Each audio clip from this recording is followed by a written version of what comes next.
여보세요?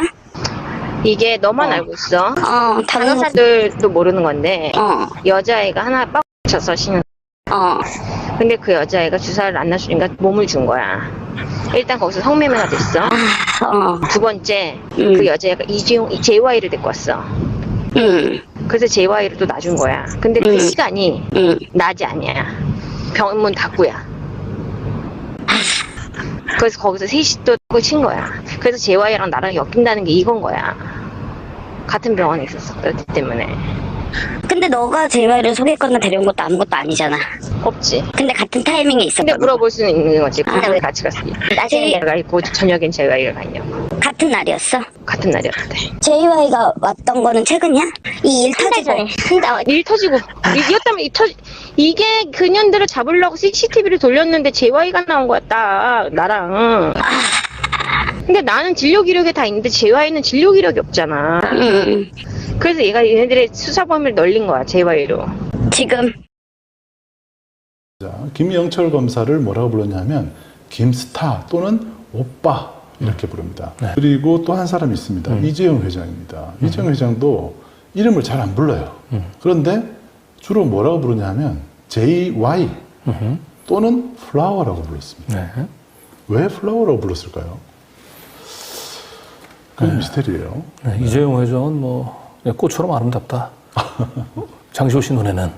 아니면 그런 건가요? 이재용 회장이 꽃을 선물한 적이 있을까? 이런 생각도 좀 해봤습니다.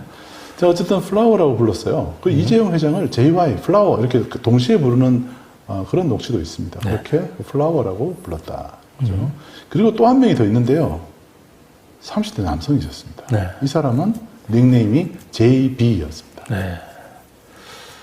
약간 제비로 부르는 이제 느껴지기도 김영철 하고. 검사가 이제 그 숙박시설 다녀가고 난 뒤에 지인하고 통화하면서 아이고 김영철은 내가 지금 뭐 35살짜리 젊은 애하고 지금 바람 피는 것도 모르고 라고 하는 표현이 나오거든요. 그 사람입니다. 그분이 JB. 예, 영문으로 JB. 자, 또 한 명의 닉네임이 있습니다. 이 사람인 김서방입니다. 헤어 디자이너 김서방. 김영철 검사하고 이제 같이 1시간 반 정도 있는 사이에 계속 전화가 와서 굉장히 곤혹스러웠다고 했죠. 그래서 이 김서방은 그냥 그 지인의 그 친구, 지인의 신랑으로 이제 둘러댔다고 하죠. 자, 너의 주관적인 생각이 필요해. 나의 주관적인? 냉철? 아주 어려운 문제야. 별로 안 어려울 것 같아, 왠지. 어려워. 오케이. 내가 월요일날 김스타를 만나는데 어렵다, 시작부터. 내가 JY에 대해서 뭘 알아. 그 얘기를 해달라는데 해야 될까 말아야 될까. 고민할 것도 없이 너무 나는 삼성에서 죽으면 안 되는 거지. 당연하지. 근데 이 오빠는 내가 알고 있는 걸 알아. 그래도 너 더 이상 삼성 관련된 거 개입하고 하면 절대 안 돼. 해야 되지 그냥. 당연하지. 너 나한테 물어봐줘서 진짜 땡큐야. 절대 안 돼. 나는 네가 알고 있는 걸 아는데 너를 불러서 조사하고 싶진 않대. 우회적인, 얘기하고 넘어가면 좋겠대. 개인적으로 얘기하고 넘어간다는 말 자체가 굉장한 모순이야. 그럼 오빠가 나를 지켜줄 거냐고. 재판 중인데 26일날 공판 기일이 잡혔는데 거기에 나도 연관이 되어 있어. 또. 그냥 너무 나랑은 이상하게 너무 많이 겹쳐. 그러니까 지금 공판인데 너 이번 본재판에 정식으로 너 부르고 할 일은 없잖아. 이번 주는 제일모직이니까 나랑 상관없지. 제일 합병 사건이. 근데 내가 굉장히 큰 핸디캡을 알고 있어 지금. 이유 불문하고 알지? 절대. 근데 김스타는 자기한테 내가 비밀이 없길 바라지. 일단 7시 집 앞으로 온대는데 알겠다고는 했는데 나도 생각을 좀 해보겠다 그랬어. 오빠는 널 믿는다 그러더라. 믿는다면은 널 지켜줘야지. 너 입에서 나오게 말 나오게 하면 안 되지. 근데 왜 여기 네가 끼어있냐 이거지. 알고 있었다며. 그러니까 실 긴지 아닌지 확인을 해달라는 거지. 그래서 너한테 내가 이 얘기를 되게 말할까 말까 고민을 많이 했어. 또 그것 때문에 고민돼서 그래서 얼굴 그랬구나. 아픈 거야 지금. 여보세요? 이게 너만 알고 있어. 간호사. 여자애가 하나 빡 쳤어 신은. 근데 그 여자애가 주사를 안 놔주니까 몸을 준 거야. 일단 거기서 성매매가 됐어. 두 번째 그 여자애가 JY를 데리고 왔어. 그래서 JY를 또 놔준 거야. 근데 그 시간이 낮이 아니야. 병원 닫고야. 그래서 거기서 셋이 또 꽂힌 거야. 그래서 JY랑 나랑 엮인다는 게 이건 거야. 같은 병원에 있었기 때문에. 근데 너가 JY를 소개했거나 데려온 것도 아무것도 아니잖아. 없지. 근데 같은 타이밍에 있었거든. 근데 물어볼 수는 있는 거지. 그날 같이 갔으니. 나중에 내가 그 저녁엔 JY를 갔냐. 같은 날이었어? 같은 날이었는데. JY가 왔던 거는 최근이야? 이 일 터지고. 일 터지고. 이게 그년들을 잡으려고 CCTV를 돌렸는데 JY가 나온 거야, 딱. 나랑. 근데 나는 진료 기록에 다 있는데 JY는 진료 기록이 없잖아. 그래서 얘네들의 수사 범위를 넓린 거야, JY로. 지금. 여보세요? 너 새벽 5시 어디 간 거야? 나 어디 갔어? 괜히 왔어요. 나 지금 너 어디 갔나 걱정하고 있었어. 너한테 문자 보냈어? 나한테 말고 한테. 아니, 안 자고 있었던 거지. 아니, 거기 괜히 갔다고. 길을 괜히 왔다고. 오빠가 괜히 너무 보고 싶어가지고. 그냥 안 만났으면 그냥 잊혀지고 지냈을 텐데, 그냥 오빠처럼. 어제 만난 게 좀, 후회스럽더라고. 아이, 갑자기 또 무슨 추억이 있고, 뭐지? 왜 그런 거 그렇게 무서워해? 그게 아니라 매일 만날 수도 없고, 이렇게 전화도 못하고. 예전보단 자주 볼 수 있고, 이제 너 다 끝났잖아, 그래도. 따져보니까 자기가 우리 4년 동안 4번 봤다라 그랬다. 4년 동안 4번 같이 잤다고. 그 1년에 한 번이네. 그러니까 견우와 직녀던 이게 뭐냐 그랬어요. 1년에 견우와 직년. 어떡해. 7월 7일. 위로가 필요해지. 이 삼성물산 합병 재판을 JY가 프로포폴 털집해주면 김스타 입장에서 너무 땡큐야. 그러면 배심원들 판단으로 저 만장에 나오고 이 판에 지금 검찰이 몰리니까. 이거 어떻게 할 건데? 민간인들은 아직도 못 차렸다고. 그렇게 되면은 이게 누구한테 유리하게? 검찰한테 유리했다가 JY가 문제는 가별을 쓰고 코스튬을 붙이고 와서 뛰었는데 이 병신들이 병원 안에 CCTV를 안 띈 거야. 그래서 병원에서 뭘 하고 돌아다니는지 다 나오는 거야. 진짜야? 근데 당연히 방 안에는 CCTV가 없어서 뭘 했는지 몰라. 하필이면 주사기를 걷어갔는데 이지영이 그 전날 온 거지. 근데 주사기에서 피가 나오면 당연히 근데 빼도 박도 못하네. 그건 빼도 박도 못하지. 다른데 이 내용은 얘기 안 했지? 절대 안 하지. 지금 스타트도 안 하는데 지금 내가 이거를 지금 국민경찰서에서 갖고 있어서 검찰에 올라오면 이거 지금 같이 자세히 내가 합치려고 그러는 거야. 이 재판에서 유리할 수 있는 거는 검찰이야 당연히. 이 삼성물산 합병물산 재판을 JY가 프로포폴 털집해주면 김스타 입장에서 너무 땡큐야. 무슨 말인지 이제 이해가 되네. 너무 땡큐지. 스크래치 낼 수 있는 진짜 유일한 이 재판에 아직도 정신 못 차리고 다닌다는 그러니까 그거를 낼 수 있는 왜냐면 배심원들 판단으로 저 만장에 나오고 이 판에 지금 검찰이 몰리니까. 이거 어떻게 할 건데? 민간인들은 아직도 정신 못 차렸다고. 그렇게 되면은 이게 누구한테 유리하게? 검찰한테 유리했다가. 그렇지. 나는 살아나올 수 있고. 그치.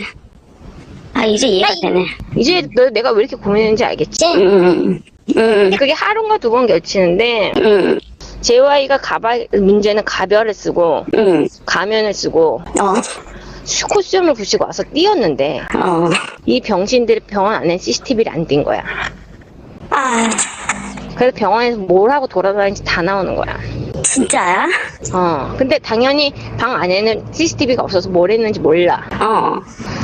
근데 그 재수없게 그 다음날 압수수색에 들어갔는데 하필이면 주사기를 걷어갔는데 이지영이 그 전날 온 거지. 근데 주사기에서 피가 나오면 당연히 근데 빼도 박도 못하네. 그건 빼도 박도 못하지. 다른데 이 내용은 얘기 안 했지? 절대 안 하지. 지금 스타트도 안 하는데 지금 내가 이거를 지금 국민경찰서에서 갖고 있어서 검찰에 올라오면 이거 지금 같이 자세히 내가 합치려고 그러는 거야. 지금 JY가 약하고 돌아다닌다 그러면 너 이 재판에서 유리할 수 있는 거는 검찰이야 당연히. 뭐 말할 것도 없네. 내용이 그리고 완전히 내용이 그지 같네.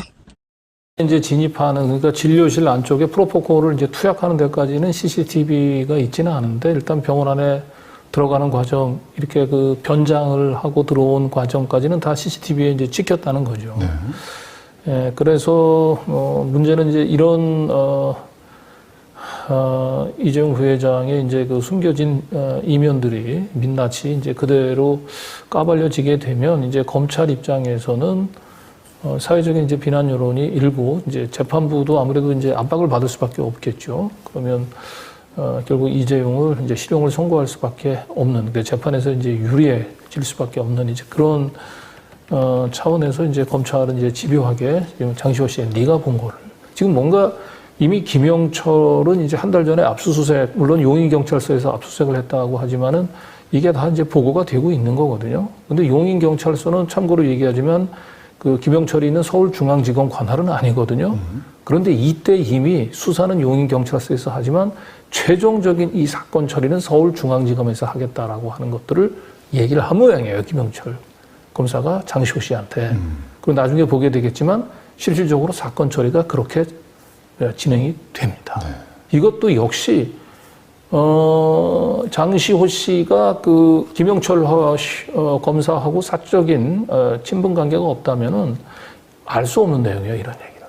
그렇잖아요. 이미 2020년 뒤에 설명하겠지만 10월 달에 용인경찰서에서 수사했던, 압수수색했던 이 사건이 서울중앙지검으로 병합된다라고 하는 걸 알고 있었어요. 장시호 씨는 마치 검찰 내부 인사처럼 설명을 하고 있습니다. 네. 그리고 그 안에서 주사기가 발견됐다고 그러잖아요. 네. 그게 분명히 이재용 혈흔이 나올 수 있는, DNA가 나올 수 있는 상황이다라는 것도 그렇죠. 알고 있습니다. 그러니까 이제 진료실 안쪽에는 CCTV가 없어서 그 안에서 프로포폴을 이제 투약했다라고 하는 사실이 CCTV로는 채증이 되지는 않는데 불행히도 압수수색 나와서 주사기를 채증해 갔다는 거예요. 가져갔다는 거죠. 그 주사기에는 이제 JY의 이제 DNA가 검출이 되니까 이건 뭐 빼박이다. 네. 이렇게 얘기하는 거죠. 근데 장시호 씨는 중요한 거는 이제 이재용도 이재용이지만 본인이 지금 이제 큰일 나게 생긴 거예요. 여보세요? 구속영장 나왔대. 누가? 영장 발부됐대? 그래서 오늘? 내일 아침 9시 40분. 아니, 뭐, 너, 오늘 주사 다 맞고 오려고 올 거야, 리주라. 내일 발부됐는데? 그럼 돈 낸 게 있는데. 놀 수 있대, 달라 오늘? 그래? 들어와서 수술도 하는데 떼고 갔대. 아, 그거에 대해서 잘 모르는 것 같아, 지금. 감이 없는 거 아니야, 원장님? 나도 감이 없었거든, 처음이라. 너도? 응.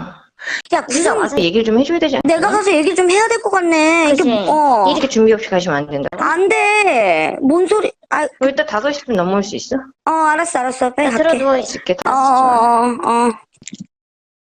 오빠한테도 사실대로 얘기했겠어, 오빠. 나는 더 이상 어떤 사건에도 휘말리고 싶지 않고, 이걸 조사해서 나와서 그렇게 되면 내가 조사를 정정당당하게 그냥 받고, 사건 문제가 될 만한 것도 아니면, 그렇다고 내가 무슨 뭐, 크나큰 죄를 지은 것도 아니고, 지금. 그냥 뭐 단순하게 엮여 있는 건데, 뭐 여자 문제나 뭐 그런, 등등등. 근데 이제, 뭐 검찰 측에서는 이쪽 산성계에 뭐 나쁜 일이라도 하나 터지면 재판에 유리해지잖아. 아직도 뭐 정신 못 차리고 그러고 다닌다 그럴 거 아니냐. 근데 나는 내가 개인적으로 김수도 오빠도 존경하고 사랑하고 좋아하잖아. 근데 양쪽 둘 다 내가 그런 증언대에 섰듯이 지금 그 마음이 똑같은 거야. 이쪽 입장도 못 듣겠고 저쪽 입장도 못 듣겠고. 그래서 내가 마지막에 물어봤을 땐 증언을 안 하겠다 그랬거든. 다른 건 다 했는데 그 말이 76억이 오고 간 게 뇌물이 되냐 안 되냐 이 회장 측에서 굉장히 엇갈리는 그게 되거든. 그 70억 넘어가면은 더 큰 범죄가 되더라고. 가중처벌? 근데 그 말 금액이 넘어가면 그게 가중처벌이 돼. 그래서 내가 그 부분은 증언을 안 하겠다 그랬거든. 말을 어떻게 사오고 뭐 정리하고 나 그거 모른다고 알면서 모른다고 했거든. 근데 내가 그 연습할 때는 다 그걸 해놨는데 그거는 참 말 못하겠더라고. 그래도 이제 다음날에 김입자가 불러갖고 다시 증언 한번 서줄 수 있냐 해서 안 하겠다 그랬거든. 그래 너 너무 힘들었다. 그래 내가 너 이렇게까지 했는데 더 부탁하는 건 아닌 것 같다. 오빠도 인간적으로 이제 거기서 이제 놔줬지 나를. 그리고 내가 지금 2년 6개월 받아갖고 법정 구속하는 애한테 그치. 한 분 증언대 나올. 그리고 판사가 한 번 더 증언을 하겠다고 이쪽에서 오늘 장시호 씨가 너무 힘들기 때문에 다음번에 한 번 더 기회를 잡아달라고 했는데 판사가 안 된다 그랬어. 아, 진짜? 추후에 상의하도록 하겠다 그랬어. 왜냐면 변호사 측에서 증언을 2번 번복하는 거는 있을 수 없는 일이다. 검찰 측에서 무리한 요구를 하는 것이다. 검찰 측은 그러면 그거에 대한 답변서를 내십시오. 해야 되는지 어떤 거였거든. 판사 측도 제출을 하시고 판사 측에서 판사 측에서 검토한 다음에 다시 증언을 부를지 안 부를지 선택하겠다. 이렇게 된 상황이었거든. 그래서 내가 법정 구속되고 너무 힘들었었어. 너 그때 생각도 안 하고 있다가. 왜냐면 내가 지금 2년을 더 살아야 됐었거든, 그때. 6개월밖에 안 살고. 그렇기 때문에 내가 살 일이 구말이어서 누구 생각할 여유가 없었어. 그날 그거 애운 것도 진짜 대단한 거였어.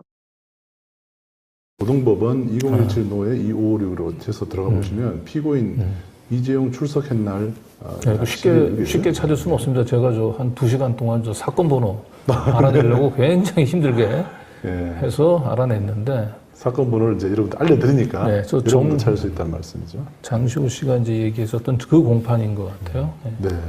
요거는 이제 장시호 씨가 법정 구속된 날, 그날 이제 이재용 재판이 있었던 거죠. 근데 이때 뭐 장시호 씨가 증인으로 출석했던 것 같지는 않죠. 보면 이때는 불출석되어 있습니다. 요거는 12월 6일 날은 이게 없죠. 그러니까 이때는 장시호 씨를 증인으로 이제 그렇죠. 채택하지 않고 진행됐던 공판인 거고. 그렇죠. 장시호 씨가 법정 구속되기 11월 27일 날도 장시호 씨를 이제 증인으로 불렀는데 출석하지 않았어요. 불출석되면서 연기됐다고 나옵니다. 이 공판 전체가 저렇게 많은 피고인들이 나왔는데 이재용을 비롯해가지고 저분들 한 자리에 모으기 어려워요. 네. 그런데 장시호가 나오지 않았다고 해서 그냥 재판 자체가 연기됐다. 네.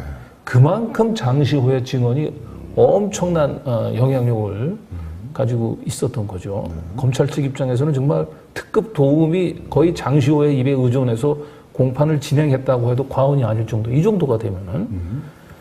그래서 결국 이제 11월 27일 날 장시호가 JY한테 칼을 꽂는 것에 대해서 부담을 느껴서 출석을 이제 못했고, 그리고 난 뒤에 이제 법정 구속까지 됐으니까 이제 더 아마 용기가 안 났을 테고 검사들도 굉장히 그때 아마 당황했을 것 같아요. 네. 자신들이 약속했던 이제 그 집행유예가 안 되고 법정 구속되니까. 그래서 장시호 씨를 굉장히 달랬고, 그러면서 자료를 주면서 한번 외우게 했고, 그래서 장시호가 그날 뭐 자기가 나가서 뭐 정신이 없었는데 그 검사들이 요구했던 걸 다 외운 것만 해도 대단한 일이다. 뭐 이렇게 또 얘기를 하기도 했죠. 자, 그래서 찾아보니까 실제로 장시호가 이재용 재판 증언을 거부했다는 기사가 나왔어요. 이건 본인이 이제 법정 구속되기 전이에요.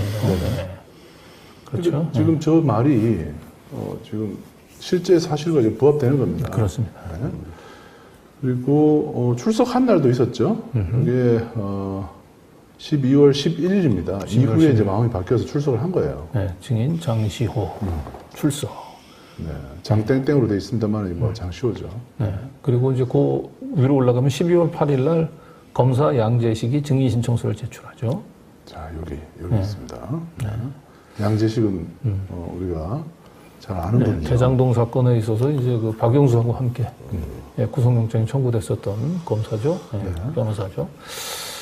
이걸 이제 시간 순서대로 보게 되면 장시호가 12월 6일 날 구속된단 말이에요. 그리고 장시호가 뭐라고 해요? 그 구속된 다음 날 검사들이 자료를 갖다 주면서 뭐 힘들겠지만 한번 우리 좀 도와줄래? 이거 좀 한번 좀 외워봐라. 이렇게 했다는 거고, 장시호가 그 멘붕이 온 상황에서도 어쨌든 자료를 자기가 외웠다는 거잖아요. 마음이 이제 검사가 시킨 대로 하겠다라고 얘기를 하니까 바로 그 다음 날인 12월 8일 날 양재식 검사가 장시호를 증인으로 신청을 했고, 그리고 이제 3일 뒤에 열렸던 이 공판에 장시호 씨가 나와서 증언을 했는데, 결국 검사들이 원하는 76억 부분들에 대해서는 증언을 하지 않은 것 같아요. 그분들은.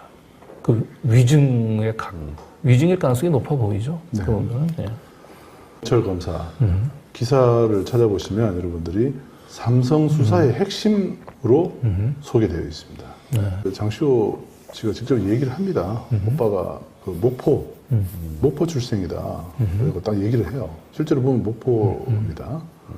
모포 영문고 나왔죠. 서울대 법대고요. 그리고 최순실 국정농단 특검 파견검사로 되어 있습니다. 네. 네. 사실 제 친구들 그거에 대해 영재센터에 대해서 오해된 부분에 제가 설명 좀 하고 싶은데 그럼 통화도 싫다 그럴 거야 아마. 그 정도로 지금 안 좋아? 그래도 얘기해보는 거야, 뭐. 다 보도해놨잖아. 봐봐, 5천만 원 법인 자금이 영재센터가 해산이 돼. 근데 그 5천만 원 이모가 가져갔어. 그 판결문에 나와 있어. 근데 그게 5천만 원은 허수웅이 낼 거야, 박수웅이 낼 거야. 그치. 그러니까 지금 그거 갖다 또 걸은 거 아니야. 5천만 원이 없으면 걔네들은 소속이 딴 데 갈 수가 없어, 묶여갖고. 아, 그러니까 영재센터를 해산해야 돼. 아니면 계속 관리비니 뭐니 세금이니 계속 내야 되는 거야. 영재센터 돈이 없대. 내가 16억 5천 내가 나올 때 7억 몇천 두고 나왔는데 그것도 다 썼다. 너 7억 얼마 두고 나온 거야?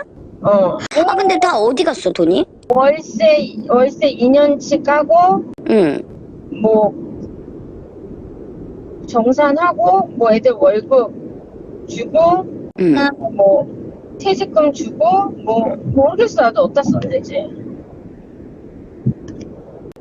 근데 그래서 지금 그거 걸어서 저번에 너 얘기했던 거 사건 한 거 형사하고 민사 같이 하고 있는 거지? 그게 그거야 5천만 원. 아, 형사는 아직 안 했고 그 5천만 원.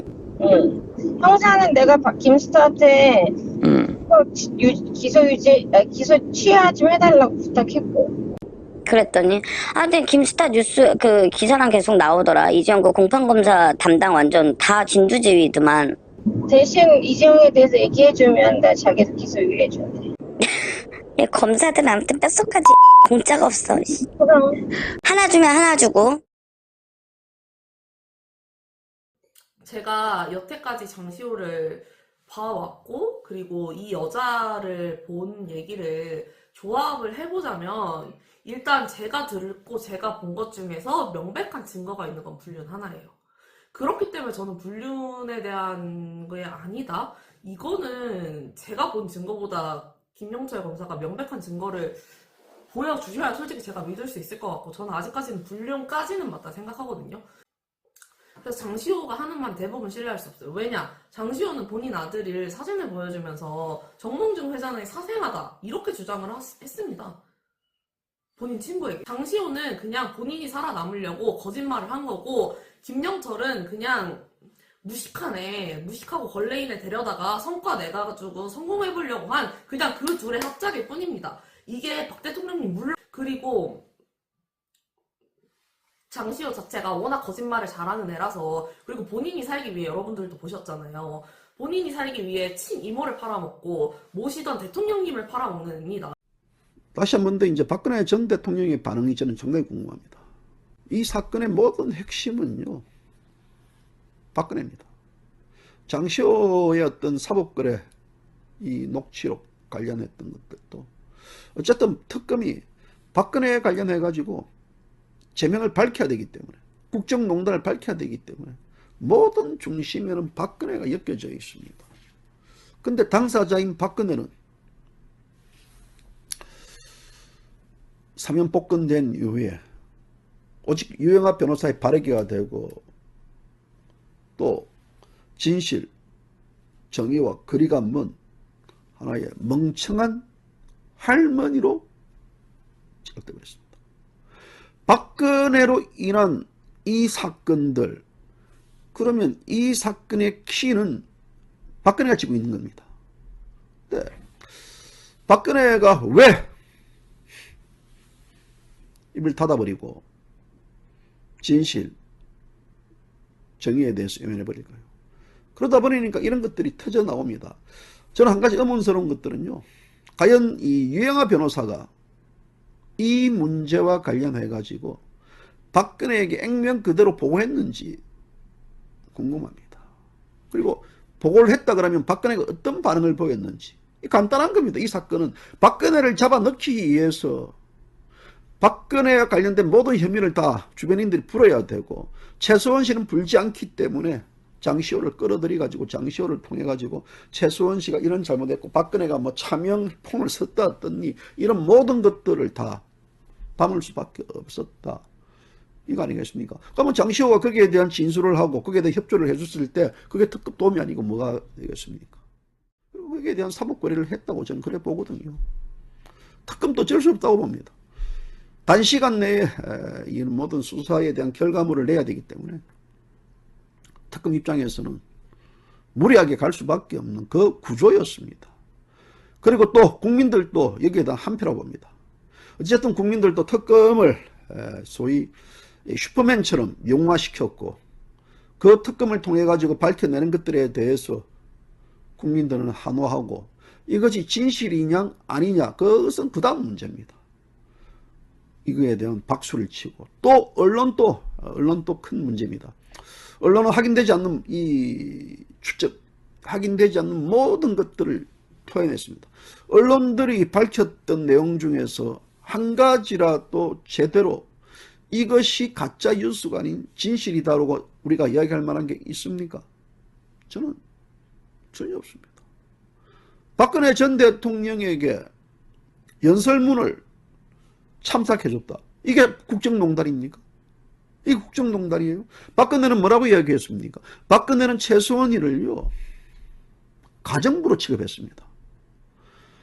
박근혜 동생 박지만이는 최수원을 식모 나부랭이라고 얘기를 했습니다. 식모 나부랭이 가정부가 박근혜 속옷을 사주고 박근혜 개인 사적 심부름을 했던 사람이 국정농단을 했다? 국정농단을 했던 구체적인 내용이 뭐냐 이겁니다. 실체가 없습니다. 연설문 고친 게 국정농단입니까? 일반 사람들이 갔을 때 이 내용들에 대해서 일반인들의 시각에서 그 얘기를 할 수 있다. 지금 생각하면요 얼마나 그게 웃기는 얘기입니까? 최수원 씨가 삼성으로 또 돈을 받았다? 삼성으로 돈을 받지 않았다는 것은 밝혀졌지 않습니까? 삼성에서 무슨 돈을 받았죠? 최수원 씨가? 최수원 씨가 삼성 돈을 받았다면 언제 어디서 어떻게 그 돈을 받고 그 돈의 향방이 어디로 갔습니까? 박근혜한테 들어갔습니까? 박근혜 들어간 게 없습니다. 박근혜 돈을 받지 않았거든요. 이재용 회장은 돈을 안 줬습니다. 그렇다고 하면 과연 이것이 어떻게 해서 이런 일들이 벌어졌는가에 대한 것들. 박근혜가 입을 다문다고 해가지고요 이 사건의 진실들은 덮어지는 게 아닙니다. 이 사건으로 인해 가지고 대한민국은 진짜 사법체제가 무너졌다고 저는 간이 아니라고 봅니다. 당시 또 더불어민주당 책임을 져야 됩니다. 그때 그렇게 한호하고 수사 인권에 대해서 입을 침묵하고 무조건 맞춤형 시사에 닥달했던 더불어민주당, 또 특검 수사에 대해서 맞장구를 쳤던 더불어민주당, 이제 와가지고 뭐 특검이 장시호와 사법거래를 했다라고 했다. 그 당시 언론들이 장시호의 어떤 그 사법거래 그 도움이 관련돼 가지고 보도할 때는 침묵하고 있다가 이제 와가지고 자신들이 이 윤석열 정권의 검찰들이 자신들이 칼을 향하고 또 더불어민주당에 대한 수사를 강범위하게 쪼여오려고 하니까 뭐 검찰 독재가 어떻니 이런 얘기를 하는데요. 만약에 더불어민주당이 그렇게 얘기를 한다 그러면요 당장 더불어민주당은 최수원 씨의 사건이 어떻게 됐는지에 대한 그 진실규명위원회 만들어야 됩니다. 그게 정상입니다. 최수원 씨가 어떻게 조사를 받고 검찰로부터 어떻게 탄압을 받았고 또 어떻게 검찰로부터 압박을 받았는지에 대한 모든 것들은 당사자인 최수원 씨가 제일 알 게 아니겠습니까? 그렇다 그러면 최수원 씨는 저에게 편지를 보낼 게 아니고 더불어민주당의 검찰 독재 거기에 대한 투쟁하는 관계 그 이유 거기에 보내야 됩니다. 어쩌면 태블릿 PC 따위는 필요 없었는지도 모릅니다. 대통령 탄핵안이 국회에서 가결되던 그날 저는 앵커 브리핑에서 이렇게 말했습니다.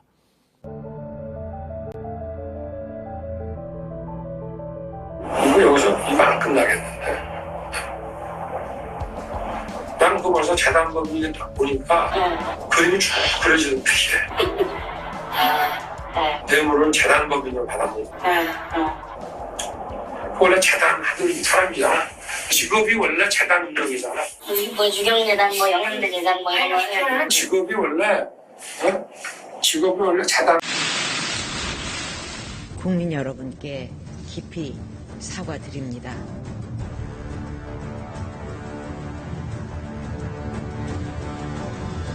최순실 씨 소유로 추정되는 태블릿 PC 파일이 공개되면서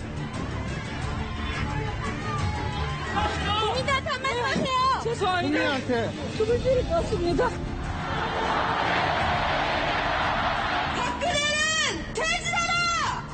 내가 이러려고 대통령을 했나 하는 자괴감이 들 정도로 괴롭기만 합니다. 대통령 박근혜 탄핵 소추안은 가결되었음을 선포합니다.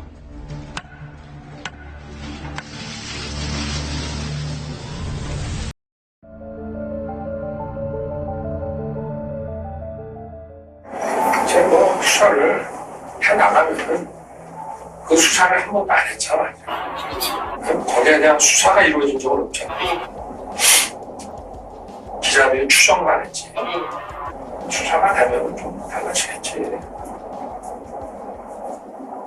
제일 좋은 거는 검찰이 다 해야 되는데 특별검사까지 할 때 좀 잘해서 뇌물로 엮으면 되는 건데 뇌물로 좀 엮어가지고 하고 이래야 되는데 거기가 지금 부담스러워.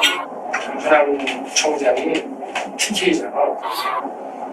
그러니까 박근혜는 어차피 일을 했으니까 저 머리는 가는데 박근혜를 좀 중심으로서 국민들을 조금씩 달래가면서 TK 보수 세력들의 시간을 좀 주기 위해 가지고 하는 그런 고려도 좀 있지 않았나 싶어. 잘 수사가. 박근혜가 처음에는 박근혜와 최순실을 분리하려고 하다가 이거 도저히 안 되겠다 하니까 이제는 박근혜와 보수 권력을 분리한 거지. 그래서 뇌물을 넣어놓으면은 박근혜가 나갈 수밖에 없어요. 부패 범죄로 이렇게 되고 조사도 뭐 안 받고 뭐 이렇게 뭐 재판을 기다리면서 대통령실을 할 수가 없거든. 진술 다 받아가지고 다 넣어서 이렇게 해놓으면은 그러니까 저거를 뭐 뇌물로 엮지를 못한 게 아닐까. 그리고 이제 특검의 몫을 넘기면서 검찰은 이제 이거 할 만큼 했다는 쪽으로해서 이제 엑셀하는 거 아닌가. 그냥 이 상황에 됐으면은 검찰에 가서 적극적으로 해야 돼. 그리고 야당에다가도 이거 우리가 제대로 수사할 테니까 특검 운운하지 마라. 대통령 측 대리인단은 대통령이 최순실 씨를 도와 사익을 추구한 사실이 없다고 밝혔습니다. 무엇보다 탄핵소추 사유의 증거가 불충분하다고 설명했습니다. 사법 절차이기 때문에 엄격한 증거에서 입각이 돼야 되고 그런 의미에서 저희들은 이번 탄핵 사건에 증거는 없다고 생각합니다. 대리인단은 언론 보도와 검찰 공소장을 근거로 탄핵소추안이 의결됐다는 점을 시작으로 검찰에서 최순실 씨가 사용했다고 주장한 태블릿 PC를 검증하지 않은 점, K스포츠재단 사유화를 시도한 것으로 드러난 고영태 씨를 신문하지 않았다는 점을 들어 증거 불충분을 주장했습니다. 이중환 변호사는 태블릿 PC와 안종범 전 수석 업무수첩 등 위법한 증거로 탄핵 결정을 내리면 훗날 헌재에 불명예가 될 것이라고 말했습니다. 또 이번 사건의 동기가 매우 불순하다며 최순실과 불륜 관계인 고영태가 이익을 취하려다 실패한 사건이라고 규정했습니다. 이동욱 변호사는 최순실 씨 등의 유죄가 확정되지 않은 상황에서 서둘러 파면했다가 무죄가 나오면 헌정 질서 파괴를 조장했다는 비난에 직면할 것이라고 강조했습니다. 또 진위가 확인되지 않은 과장된 언론 보도가 시민들을 자극하면서 이번 사태가 빚어졌다고 주장했습니다. 때문에 지금 필요한 것은 법조인의 용기와 양심이라며 헌재가 정치적 고려 없이 오로지 사법적 판단만을 내려달라고 호소했습니다. 수사가 마무리되지 못한 상황에서 수사기간 연장 신청을 받아들이지 아니한 점에 대하여 매우 안타깝게 생각합니다. 이에 따라 박영수 특검팀의 수사는 내일 자정 종료됩니다. 뇌물 의혹을 받는 롯데, CJ, SK 등 다른 대기업에 대한 수사는 검찰이 넘겨받아 계속 진행합니다. 특검은 앞으로 검찰과 협조하며 수사를 마무리하는 특검이 내일 의혹의 핵심 인물인 최순실 씨를 추가 기소합니다. 특검은 최 씨를 박근혜 대통령의 공범으로 판단하고 뇌물수수와 알선수재 등 드러난 혐의 대부분을 적시할 방침입니다. 최순실의 경우는 지금까지 드러난 혐의에 대해서 전부 정리해서 이번에 다 기소할 예정입니다. 이재용 부회장은 대통령과 최순실 씨에게 433억 원의 뇌물 공여 혐의를 적용해 재판에 우선 관계자들에 대한 일괄 기소 여부에 대해서는 현재 관련된 입건된 피자들에 대해서는 아마 대부분 기소될 것으로. 대통령 미용 시술을 인정한 김영대 원장과 정유라 씨의 부정 입학과 관련된 최경희 전 이대 총장도 재판을 받게 되고 특검은 다음 달 2일이나 3일쯤 최종 수사 결과를 발표합니다. 북한 통일전선부 산하의 대남기구 반제민족민주선선은 촛불 집회에 도전하는 맞불 집회가 박근혜 정부의 파멸을 더욱 촉진시킬 것이라고 주장했습니다. 특히 태극기 집회 등 탄핵 반대 집회를 고용시위대라고 비난하면서 박 대통령에게 면죄부를 주는 단발마적 발악에 지나지 않는다고 비난했습니다. 반제민전은 웹사이트 구국전선을 통해 남한 내 대정부 투쟁과 사회 혼란을 유도해왔습니다. 앞서 사드 배치를 둘러싼 갈등 국면에서도 노동자와 농민계층의 공동투쟁을 선동했습니다. 저희들이 12월 2일자에 임명 요청한 특검보 8명 중에서 오늘 대통령께서 4명을 임명하셨습니다. 4명 중에는 판사 출신이 1명, 검사 출신이 3명입니다. 그 명단을 말씀드리면은 박충근 변호사 17기, 이영복 변호사 18기, 양재식 변호사 21기, 이규철 변호사 22기입니다. 여기서 판사 출신은 이규철 변호사입니다. 다음에는 파견검사 결정을 통보받았습니다. 저희 12월 2일자로 법무부에 요청한 파견검사가 오늘 1차 10명이 확정됐습니다. 그 명단을 말씀드리겠습니다.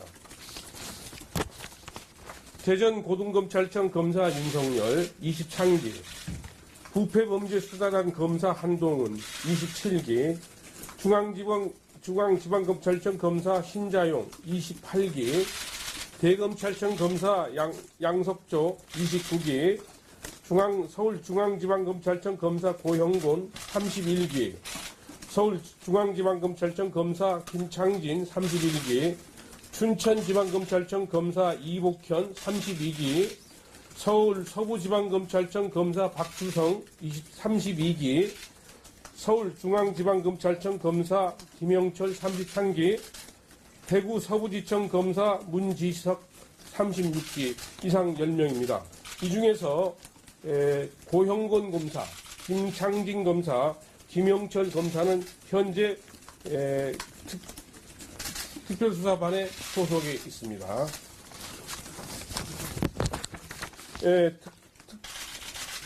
특검부와 파견검사가 부임하는 대로 저희들이 지금 마련하고 있는 그 조직체계의 적재적소에 배치할 예정입니다. 그리고 또한 수사기록 사본을 즉시 인계받아서 검토에 착수하고 아울러 증거 분석에 투입해서 짧은 수사기간 동안에 효율적인 수사를 하도록 할 계획입니다. 이상 말씀 마치겠습니다. 이를 입수한 JTBC 손석희 사장을 국정조사 증인으로 부르자고 제안했습니다. 하 의원은 어제 청문회에서 최순실 씨가 태블릿 PC를 못 쓴다고 증언이 나온 마당에 오히려 국정조사팀이 공격받을 수 있다며 이같이 말했습니다. 최 씨의 측근이었던 고영태 전 WK 이사는 청문회 증인으로 나와 최 씨가 태블릿 PC를 쓸 줄도 모르며 자신이 언론사에 건넨 것도 아니라고 주장하면서 출처와 관련한 논란이 일었습니다. 장시호 씨는 삼성이 동계스포츠 영재센터에 후원금 16억 원을 내도록 압박한 혐의 등으로 지난해 11월 구속됐습니다. 구속된 뒤 장 씨는 돌연 태도를 바꿔 수사에 적극 협조했습니다. 이모 최순실 씨의 국정농단 증거가 담긴 두 번째 태블릿 PC를 특검에 제출하며 특검 도움이라는 별명까지 얻었습니다. 특검에서 요구해서 제출한 것이 아니라 그 피의자가 자발적으로 제출하였습니다. 검찰은 장 씨가 수사에 협조한 점을 고려해 비교적 낮은 1년 6개월을 구형했지만 재판부는 구형량보다 1년 높은 징역 2년 6개월을 선고했습니다. 재판부는 장 씨가 최순실 씨의 영향력을 이용해 범행을 저질렀다며 수사나 재판에 협조한 점을 참작하더라도 실형 선고가 불가피하다고 밝혔습니다.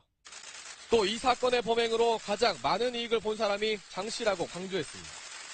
선고 결과에 장 씨는 아이를 돌볼 사람이 없다며 구속은 면하게 해달라고 호소했습니다.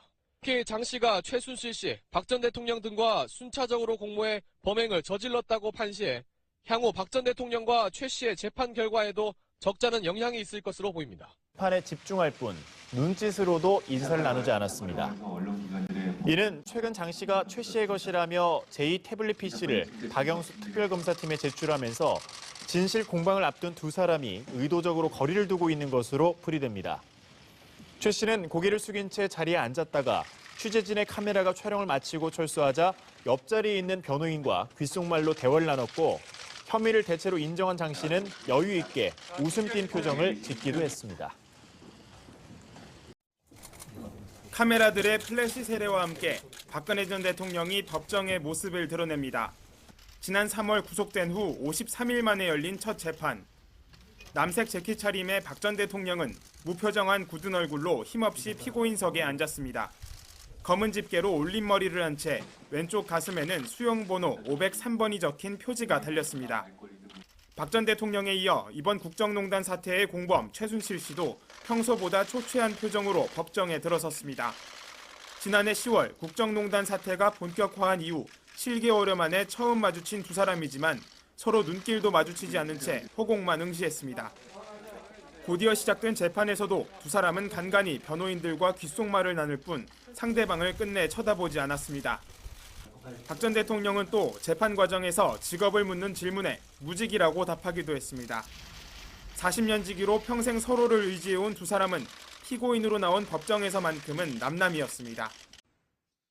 박영수 특별검사팀이 최순실 씨가 사용한 제2의 태블릿 PC를 입수했다고 밝혔습니다. 앞서 검찰이 확보한 태블릿 PC와 다른 기기입니다. 이메일 계정, 이름 정보 및 연락처 등록 정보 등을 고려할 때 위 태블릿 PC는 최순실 소유라고 확인되었습니다. 태블릿 PC 제출자는 최 씨의 조카 장시호 씨입니다. 장 씨는 최 씨가 지난해 10월쯤 자택에서 짐을 챙겨달라고 해 태블릿 PC 등을 챙겨왔다며 최 씨가 2015년 7월부터 11월까지 태블릿 PC를 썼다고 특검에서 진술했습니다. 삼성그룹이 최 씨 모녀의 독일 회사 코레스포츠와 장 씨의 한국 동계스포츠 영재센터에 수십억 원을 지원한 시기와 일치합니다. 태블릿 PC를 분석한 특검은 삼성그룹이 최 씨 일가를 지원한 것과 관련된 이메일 수십 통을 발견했고 지난 2015년 10월 대통령 주재 수석비서관 회의에 대통령 말씀자료 중간 수정본도 확보했다고 밝혔습니다. 최 씨의 다른 범죄 혐의와 관련된 이메일도 담겨 있는 것으로 알려졌습니다. 특검은 검찰이 이미 확보한 것과 달리 이번 태블릿 PC는 입수 과정이 분명해 증거 능력에 문제가 없다고 밝혔습니다. 이에 대해 최 씨 측은 태블릿 PC를 사용한 일이 없다며 장 씨가 제출한 태블릿 PC도 전문기관에서 감정해 줄 것을 요청했습니다. 제가 여태까지 장시호를 봐왔고 그리고 이 여자를 본 얘기를 조합을 해보자면 일단 제가 듣고 제가 본 것 중에서 명백한 증거가 있는 건 불륜 하나예요. 그렇기 때문에 저는 불륜에 대한 게 아니다. 이거는 제가 본 증거보다 김영철 검사가 명백한 증거를 보여주셔야 솔직히 제가 믿을 수 있을 것 같고 저는 아직까지는 불륜까지는 맞다 생각하거든요. 그래서 장시호가 하는 말 대부분 신뢰할 수 없어요. 왜냐? 장시호는 본인 아들을 사진을 보여주면서 정몽준 회장의 사생아다 이렇게 주장을 했습니다. 본인 친구에게. 장시호는 그냥 본인이 살아남으려고 거짓말을 한 거고 김영철은 그냥 무식하고 걸레인에 데려다가 성과 내가지고 성공해보려고 한 그냥 그 둘의 합작일 뿐입니다. 이게 박 대통령님 물론 그리고 장시호 자체가 워낙 거짓말을 잘하는 애라서 그리고 본인이 살기 위해 여러분들도 보셨잖아요. 본인이 살기 위해 친이모를 팔아먹고 모시던 대통령님을 팔아먹는 애입니다. 박영수 특별검사팀이 최순실 씨가 사용한 제2의 태블릿 PC를 입수했다고 밝혔습니다. 앞서 검찰이 확보한 태블릿 PC와 다른 기기입니다. 이메일 계정, 이름 정보 및 연락처 등록 정보 등을 고려할 때 위 태블릿 PC는 최순실 소유라고 확인되었습니다. 태블릿 PC 제출자는 최 씨의 조카 장시호 씨입니다. 장 씨는 최 씨가 지난해 10월쯤 자택에서 짐을 챙겨달라고 해 태블릿 PC 등을 챙겨왔다며 최 씨가 2015년 7월부터 11월까지 태블릿 PC를 썼다고 특검에서 진술했습니다. 삼성그룹이 최 씨 모녀의 독일 회사 코레스포츠와 장 씨의 한국 동계스포츠 영재센터에 수십억 원을 지원한 시기와 일치합니다.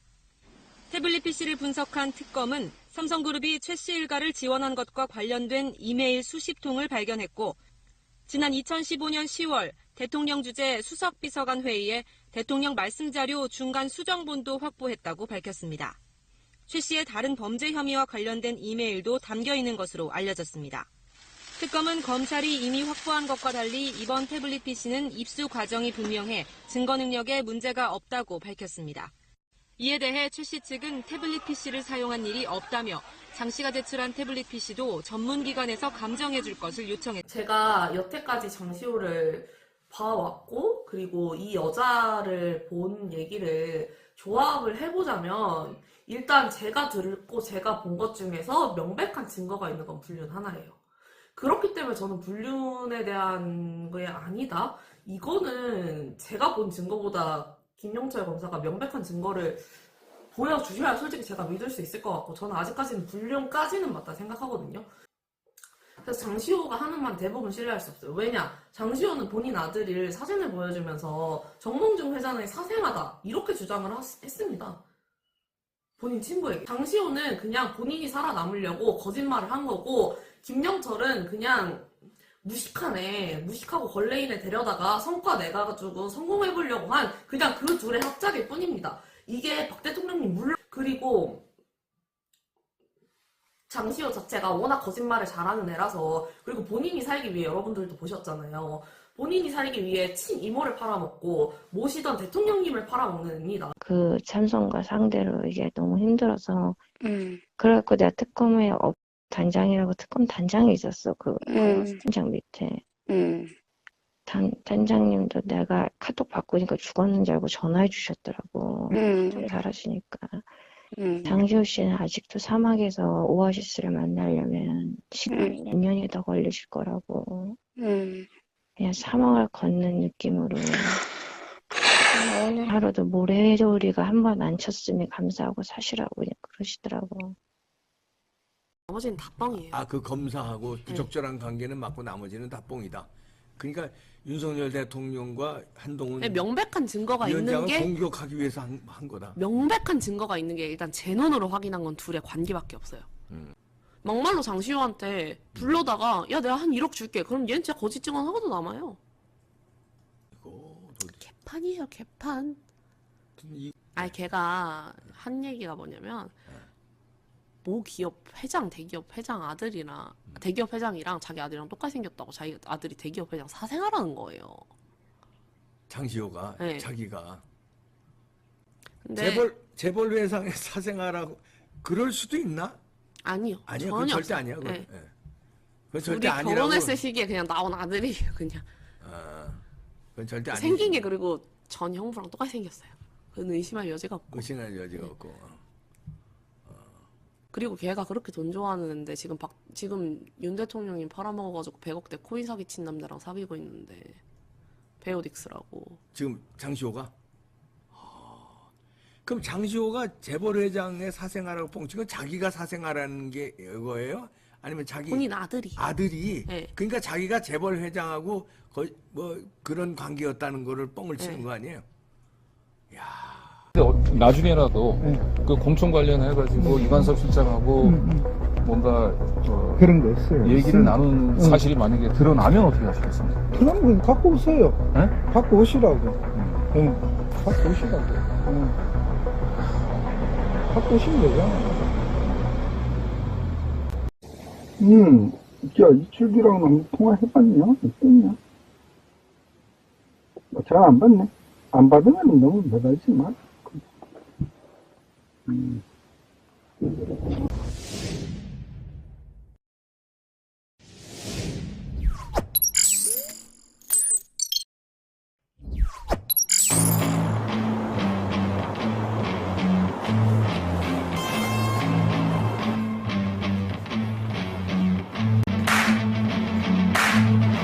안녕하십니까. 아니, 그 증거 가져오라고 얘기했잖아요. 대통령실 공천 개입한 증거 있으면은. 네, 증거 가져왔어요. 한번 들어보실래요? 아니, 들어보시겠습니까? 네? 아니, 가져다 달라 그랬잖아요. 이관섭 비서실장한테 본인이 스스로 세 개 설송 중에 하나 달라고 했고, 1+1 본인이 얘기했어요. 예, 알았습니다. 네? 아니, 증거 가져왔다니까요.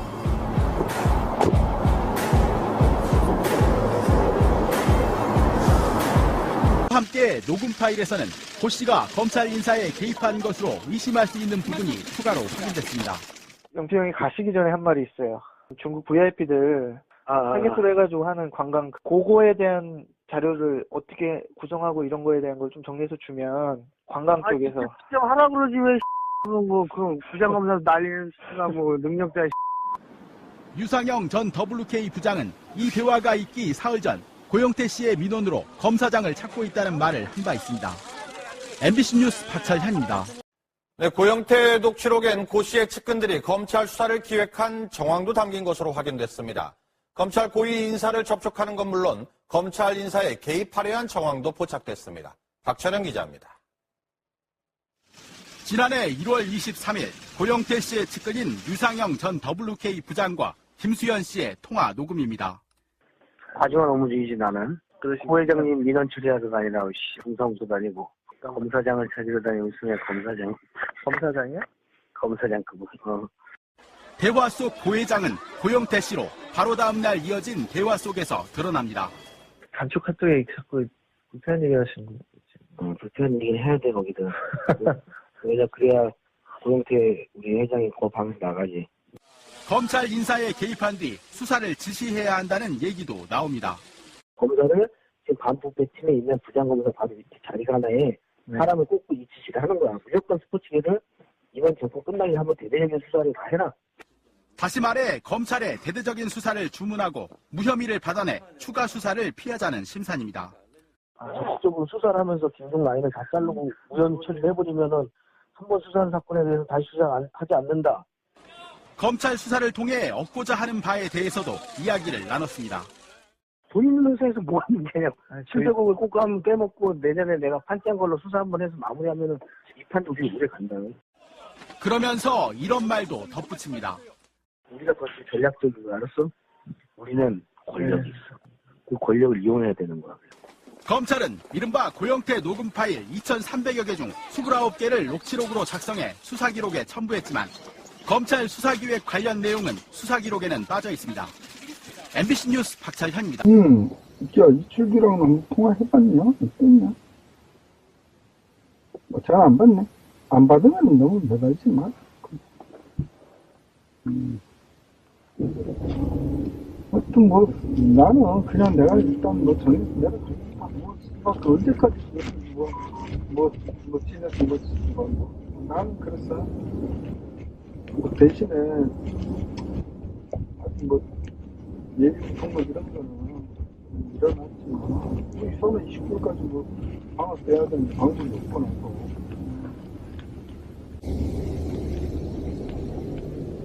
누구?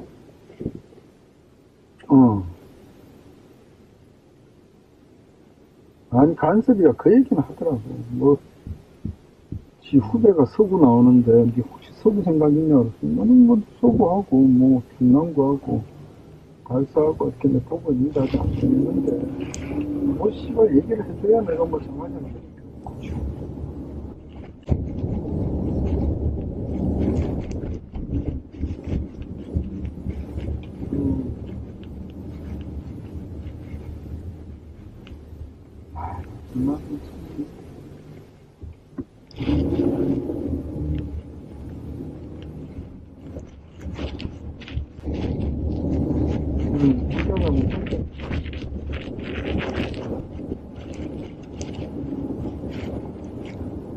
아니 그냥 우리는 좀 지가 우리한테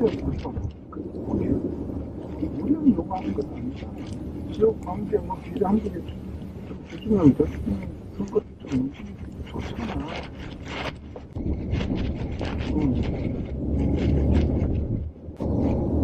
나는 지금 저기에 민의 요번에 방문을 했을 때 그거 주면은 하는데 이 양반 성격이 먼저 절대 안 하거든. 미치겠는데 나도.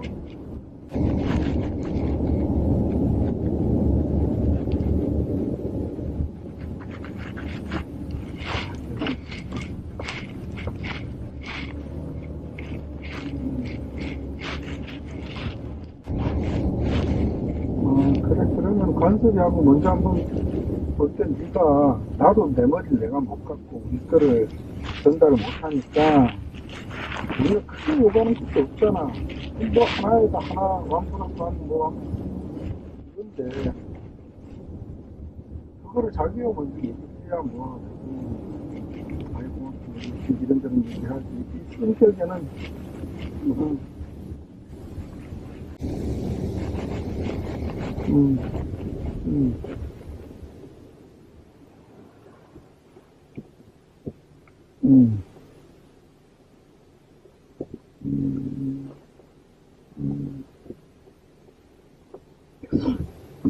근데 모르겠어. 저녁 시간인가 될것같고 점심때 뭐 점심에서 가벼운데 그래 하여튼 그걸 한번 저 알아봐라.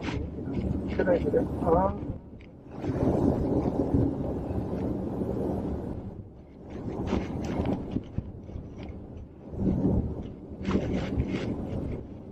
라도 그 공천 관련해가지고 이관섭 실장하고 뭔가 그런 거 없어요. 얘기를 나눈 사실이 만약에 드러나면 어떻게 하시겠습니까? 그냥 갖고 오세요. 네? 갖고 오시라고. 갖고 오시라고. 갖고 오시면 되잖아요.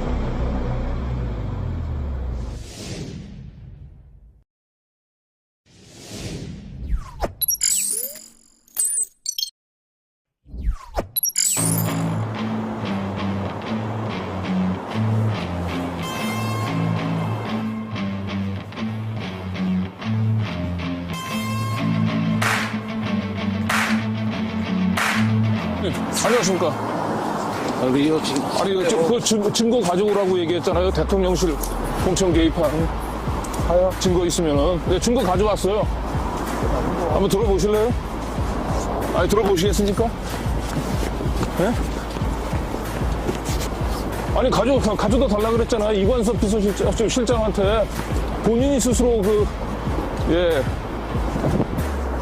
세계 선수 중에 하나 달라고 했고, 1+1 본인이 얘기했어요. 예, 알았습니다. 네? 아니, 증거 가져왔다니까요.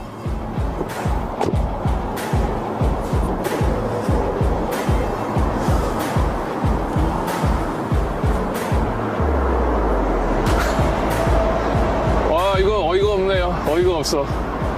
어쨌든 오자마자 타이밍. 도착하자마자 바로 유영아를 만났는데, 지난번하고는 완전히, 상호 대하는 분위기가 다르네. 예. 저기 아직도 쳐 있는데 한번. 유영아 후보님, 아유 참. 딱합니다. 오늘 임무 완수네요. 그럼 한 번 더 따라가는 건가요? 한 번 따라가 볼까? 더? 그러지. 자, 오늘 뭐 여기서 증거 배달을 하러 왔으니까 저희가 본인이 또 스스로 얘기한 게 있고 약속은 또 지켜야 되지 않겠습니까? 본인은 안 받겠다고 하지만 저희는 힘들게 여기 대구까지 왔는데 본인이 얘기한 증거를 이대로 다시 또 들고 갈 수는 없죠. 전달하겠습니다.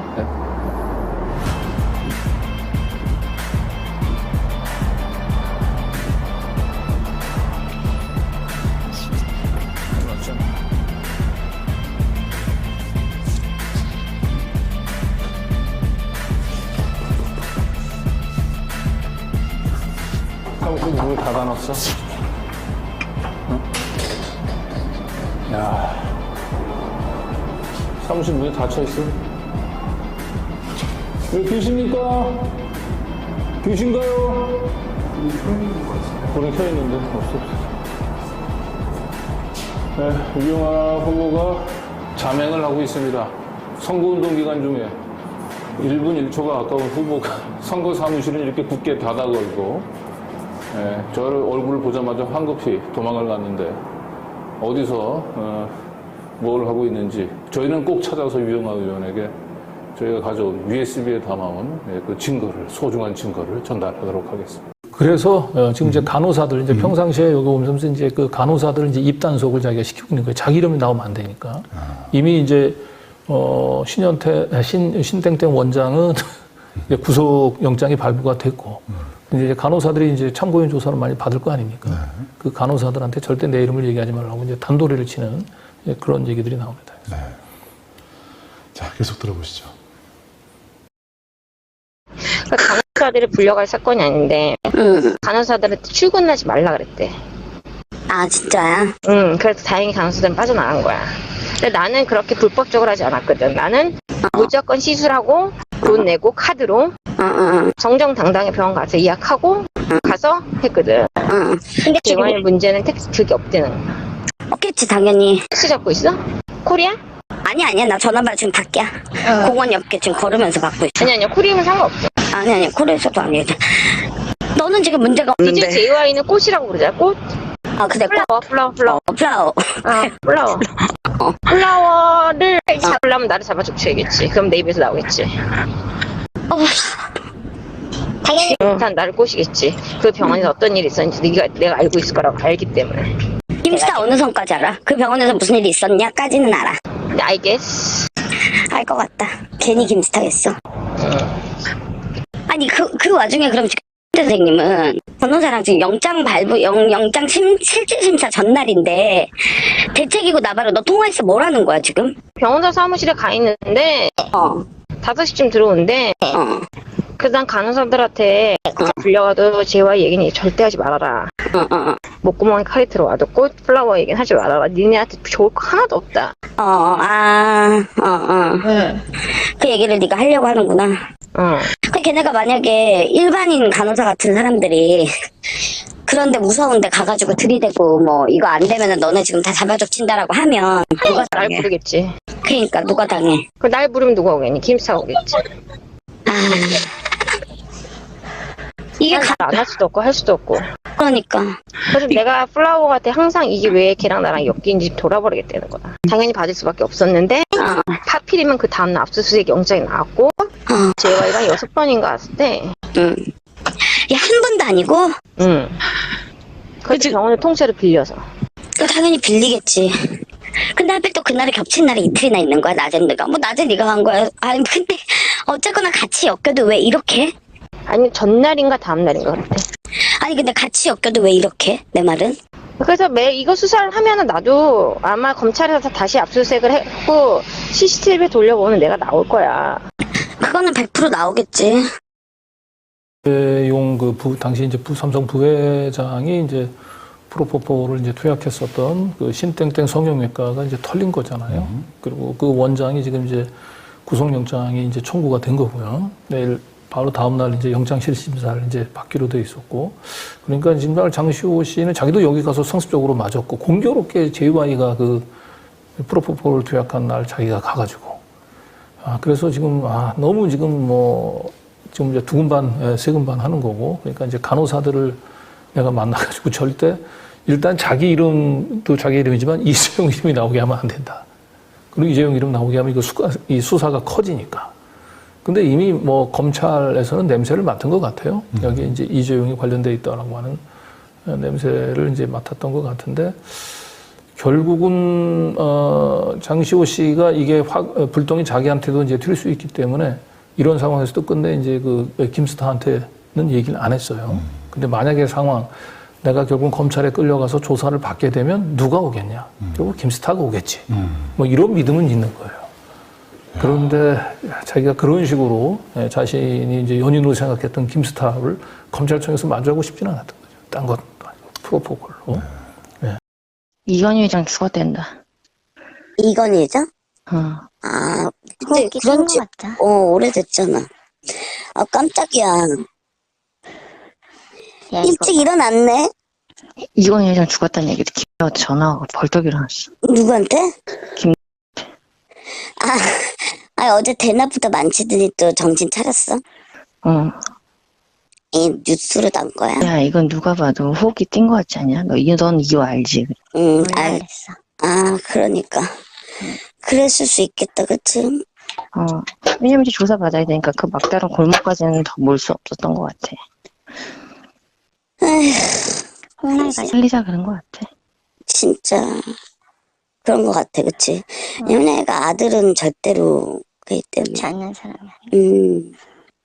게다가 이 짜질한 것 때문에 지금. 이 짜질한 것 때문에. 그러니까.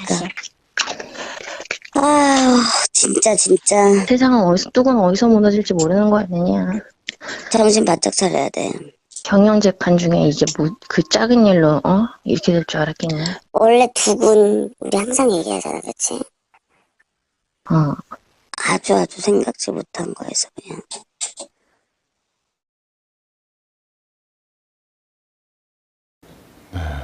호흡기를 뗀 것 같다라고. 저거는 이제 뭐 장시호 씨의 이제 뭐 상상력이에요. 그러니까 이게 뭐 사실이라고. 본인이 이제 그런 느낌, 왜냐하면 그런 동기가 좀 있다고 본 거예요. 예. 자, 왜냐면 이제 그 뇌물 사건 관련해서 이제 이재용 부회장은 지금 집행유예로 지금 풀려나 있는 상태에서 지금 이제 파기환송심, 이제 법정 공방 4라운드를 지금 앞두고 있는 상황인데 이대로 가면은 대법원에서도 파기환송됐기 때문에 뭐 집행유예가 그대로 유기거나 형이 더 감경되거나 풀려날 수가 있단 말이에요. 그러면 3년 동안 특검 이후에 이제 검찰이 지어놓은 이재용 농사가 이제 완전히 망하는 거죠. 그러니까 이때 이제 이재용의 이제 프로포콜 투약 굉장히 지금 얘기를 들어보시면 알겠지만 저게 낱낱이 공개가 되면 정말 얼굴을 들 수가 없죠. 이재용 부회장은. 이제 그런 걸로 이재용 부회장을 만약에 이제 소환을 하게 되면은 검찰 입장에서는 충분히 이제 이재용 부회장을 이제 압박을 할 수가 있죠. 그래서 이제 이런 상황을 이제 간파하고 결국은 거꾸로 이재용 회장의 절대적인 위기를 다시 조금 반전을 시키려면 재판을 하면 결국 이제 아버지가 돌아가시면 이제 그 상주가 되는 거고 그렇게 되면 또 이 삼성을 일으켜 세웠던 이건희 회장에 대한 이제 추모 분위기가 좀 일고 그러면 이재용 회장에 대한 좀 재판 분위기를 조금 좀 반전시킬 수 있고 이 마약 프로포콜 사건에 대한 이제 그 검찰의 이제 수사에도 이제 어느 정도 검찰의 이제 인간적인 뭐 좀 정을 좀 호소하면서 조금 더 제동을 걸 수 있지 않을까 이런 생각에 이제 삼성에서 이제 이런 일들을 벌인 게 아니냐. 자기 딸에는 이제 그런 이제 상상력을 발동을 이제 하고 있는 거죠. 네.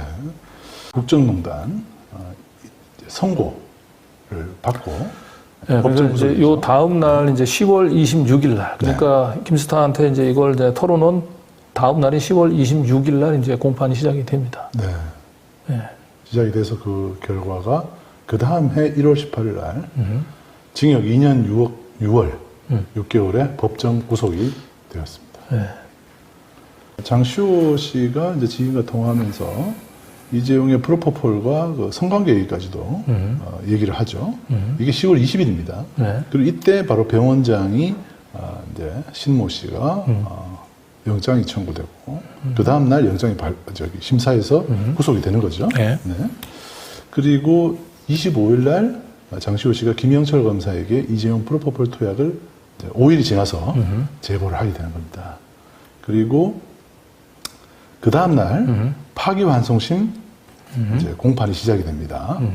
그리고 병원장 신모 씨가 11월 16일에 기소가 되네요.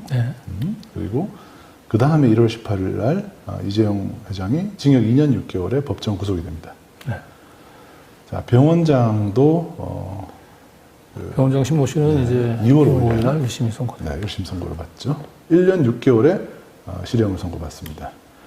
그리고 2021년 2월 24일에 검찰이 장시호 씨의 횡령 혐의에 대해서 공소권 없음을 결정합니다. 원래는 이제 기소유예로 하기로 얘기가 됐다 그랬는데 뭐 기소유예나 뭐 공소권 없음이나 그게 그거죠. 그리고 이재용과 병원장을 연결했던 그 여성 브로커가 그 얘기 나왔잖아요. 그 사람에 대한 언론 보도가 3월 11일 날부터 나오기 시작합니다. 일제별 진행 과정은 뒤에 좀 더 설명을 하고 했어야 좀 설명이 좀 더 매끄럽게 될 뻔했네요. 그럼 요거 좀 볼까요, 그러면? 네, 2020년 1월 예, 그러니까 이제 이재용의 그 뇌물 사건과 이제 별개로 그 이재용의 이제 프로포콜 사건이 같이 병행해서 예, 진행이 됩니다. 그리고 이 두 가지 사건들을 이제 검찰은 사실상 이제 적절히 엮어서 제가 볼 때는 이 항소 뇌물 사건에 대한 이제 최종 그 선고가 나오기 전까지는 이 프로포콜 사건은 건드리지 않는 걸로 삼성과 검찰 간에 묵계가 있었던 걸로 보입니다. 왜냐하면 2020년 1월이죠. 이미 오래전에 지금 이제 10월에 지금 제보를 했지 않습니까?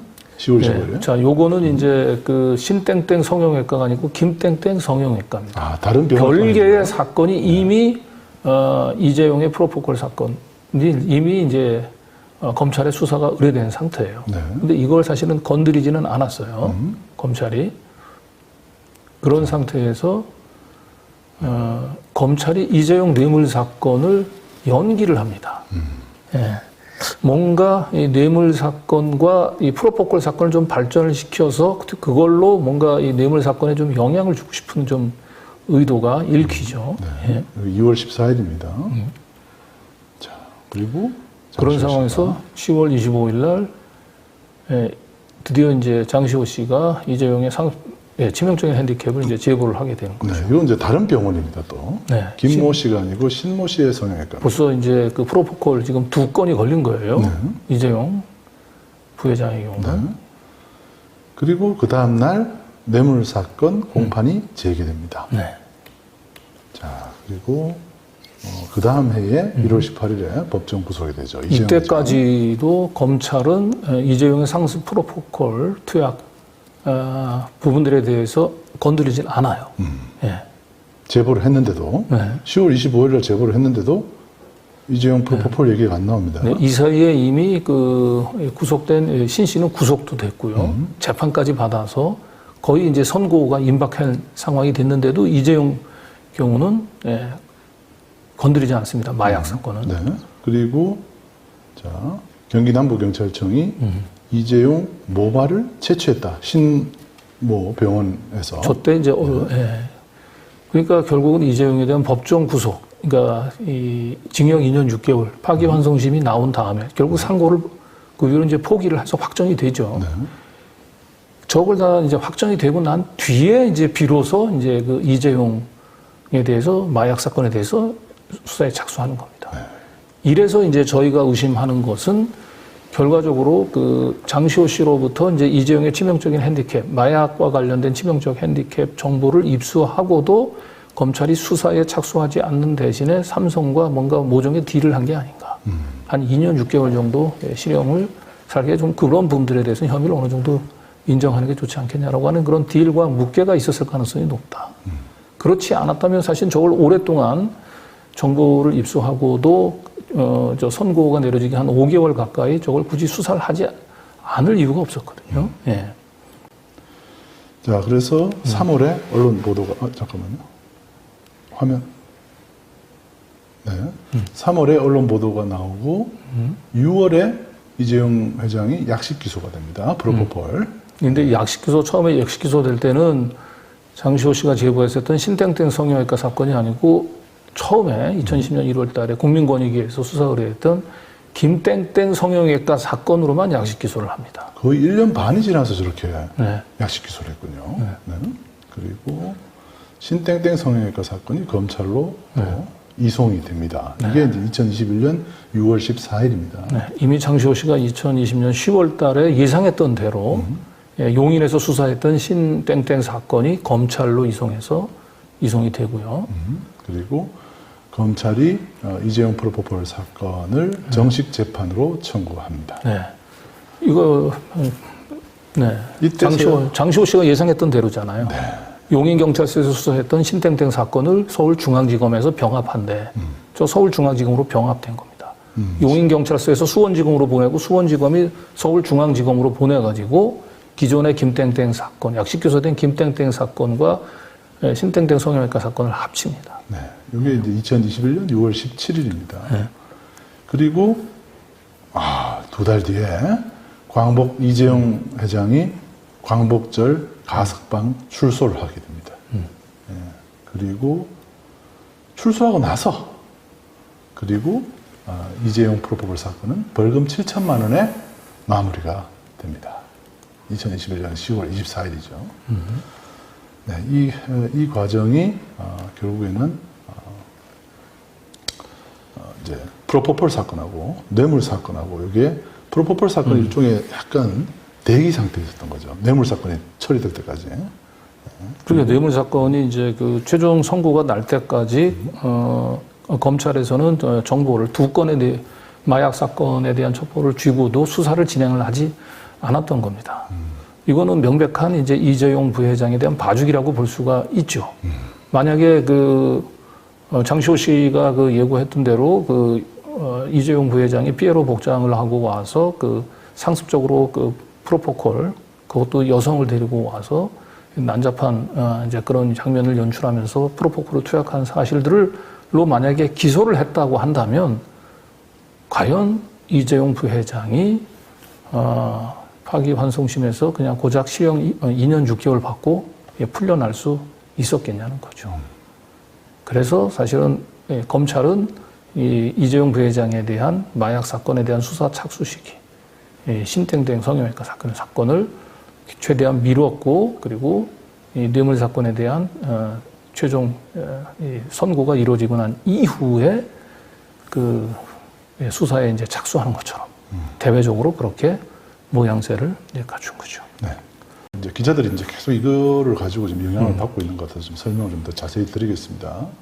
핵심은 그거예요. 친구가 돈 많은 친구가 있다는 거예요. 그 지인이라는 분 있죠. 통화를 하는 이제 상대방. 그분이 돈이 많은 친구인데 그 사람한테 좀 과시하고 싶어서 거짓말했다. 허세 떨었다. 자신은 이제 그 당시에 이제 동계영재 스포츠센터 관련해서 이제 민형사 소송에 엮여 있고 집도 뭐 가압류되고, 그래서 절대적으로 사실은 자기는 그 돈이 좀 부족했었다는 거죠. 그래서 자신을 금전적으로 많이 도와주는 그 친구한테 자신을 이렇게 좀 과시할, 자기 뒤를 돌봐주는 검사가 있다라고 조금 있어 보일 필요가 있었다. 네. 이제 그런 내용인데요. 이 사실관계 자체가 다 안 맞아요. 우선 그 통화 상대방은 사채를 하는 분이 아닙니다. 맞아요. 제가 알기로는. 그리고 저희 이제 취재했었던 뭐 KPI 기자 등으로부터도 뭐 얘기를 들어보면 저 사채, 뭐 어디서 저런 사채업자라고 하는 표현을 썼는지 저도. 그러니까 이제 돈이 많다는 얘기를 하기 위해서 앞에다가 수식어를 하나 더 붙인 것 같아요. 네. 그런데 저희가 확인한 바로는 사채와는 전혀 무관한 직업을 갖고 계신 분입니다. 자, 그리고 또 하나는 이런 내용이에요. 뭐 길게 썼는데 쉽게 말해서 이 명칭도 참 그렇죠. 김스타 뭐 이렇게 오빠 이렇게 부르다가 지금 이제 부장님 이렇게 얘기를 하는데 저는 좀 어색하죠. 너무 어색하죠. 네, 그리고 내가 그 잘났다는 나쁜 것만 내가 배웠다. 그리고 연인처럼, 그러니까 부장을, 그 김영철 부장을 연인인 것처럼 지어낸 이야기였다. 매일 연락하는 것처럼 허세도 부렸다. 이렇게 얘기를 하고 있습니다. 이걸 이제 기자들 경우는 결국 장시호 씨가 김영철 검사 앞에서 마치 피의자 신문을 갖고 자술서를 쓴 것처럼 그런 정도의 이제 그 증빙력을 가진 문서로 느껴지는가 봐요. 전 뭐 전혀, 제가 오늘도 국회에서 얘기했지만 장시호 씨하고 그 김영철 검사 두 사람은 부적절한 관계가 대외적으로 알려지는 것을 막아야 될 공통의 이해관계가 있는 사람입니다. 그래서 이 두 사람의 부적절한 관계에 대해서 누군가 기자들이 취재가 들어오게 되면 어떻게 해서든지 알리바이를 만들어야 되는 거예요. 그래서 이런 차원에서 기획을 해가지고 김영철 검사가 장시호 씨한테 사과 문자 하나 보내봐. 그래서 장시호 씨가 사과 문자를 보내고 그 문자를 가지고 이거 보세요. 여기 이렇게 아니라고 하잖아요. 자기가 좀 과시한 거라. 이런 식으로 그 기자들을 기망 시도를 했을 가능성도 매우 높은데 왜 이런 가능성들에 대해서는 기자들이 전혀 주목을 하지 않고 그냥 검사들 앞에서는 왜 그렇게 기자들의 판단 능력이 작아지는지 참 안타깝습니다. 사실은 저희들은 저 문자가 거짓이라는 것을 이미 알고 있었습니다. 특히 KPI 뉴스가 작년부터 취재를 했죠. 그때 KPI 뉴스에서 취재를 할 때, 그죠? 이미 저 사과문은 알리바이를 꾸며내기 위해서 만든 것이라고 거의 이미 취재가 끝난 내용이라는 것도 이제 오늘 마침 이게 기사가 나왔네요. 이제. 네. 그러니까 뭐 KPI 뉴스 입장에서는 뭔가 그 김영철 검사가 그 손바닥으로 이제 하늘을 가리기보다는 뭔가 이 좀 솔직해지기를 좀 기다렸던 것 같긴 한데요. 계속해서 사과 문자 하나로 명백히 드러난 이 불륜 사실들을 은폐하려고 하니까 그동안에 공개하지 않으려고 했었던 문자를 취재 내용들을 이제 공개를 했죠. 그렇죠. 네. 어떻게 해서 저 사과 문자가 나오게 됐는지 과정을 아주 소상히 설명을 했습니다. 네. 그래서 조금 전에 저희가 이 KPI 뉴스의 전혁수 기자와 통화를 해서 분 단위로 그때 무슨 일이 있었는지를 저희가 그렇죠. 이 사과 문자가 장시호 씨의 사과 문자가 어떻게 만들어졌는지를 저희가 KPI의 전혁수 기자하고 통화했던 내용들을 기초로 해서 저희가 설명해드리도록 하겠습니다. 자, 여기 마지막 이런 문장이 있네요. 사실의 벽에 부딪힐 때마다 울었고 그때마다 말을 바꿨다. 장시호 씨가 기자에게 해명하는 과정에서도 기자가 취재한 내용을 가지고 계속 반박을 하니까 그때마다 이제 말을 바꾸고 이렇게 했다는 거죠. 이거는 우리 청담 술자리의 이세창 총재하고 많이 비교가 되는 표현이에요. 이세창 총재는 최초에 이제 그 저하고에서는 이제 윤석열, 한동훈이 있는 술자리를 인정했다가 그 다음서부터는 1년 6개월 동안 본인이 얘기를 했죠. 나는 표리부동한 사람이 아니다. 라고 나한테 이해를 구했는데 그 점에서 초지일관해요. 계속해서 저희를 늘 가짜뉴스라고 얘기하는데 장시호 씨 같은 경우는 안타깝게도 기자가 첫 번째 취재를 할 때부터 이미 스스로 1시간 정도 짧은 통화에서도 무려 3번씩이나 말을 바꿨습니다. 그리고 심지어는 울기까지 했습니다. 그렇죠. 요 상세한 과정을 한번 보죠. 사과문 전달이 어떻게 이루어졌는지를 보시면 여러분들 납득이 가실 것 같아요.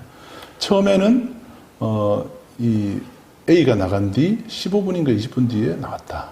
이렇게 얘기하죠. 그건 뒤에도 또 설명할 때가 있으니까. 자, 김 검사 마주친 듯 말하고 다른 남자랑 있었다고 또 얘기를 했다가 또 뭐 그때마다 울고 그죠? 그런데 통화를 마치자마자 장시호 씨가 통화 녹음 파일을 또 보낸 거잖아요. KPI 기자하고 취재를 마친 뒤에 마치자마자 바로 이제 김영철 검사한테 큰일 났다.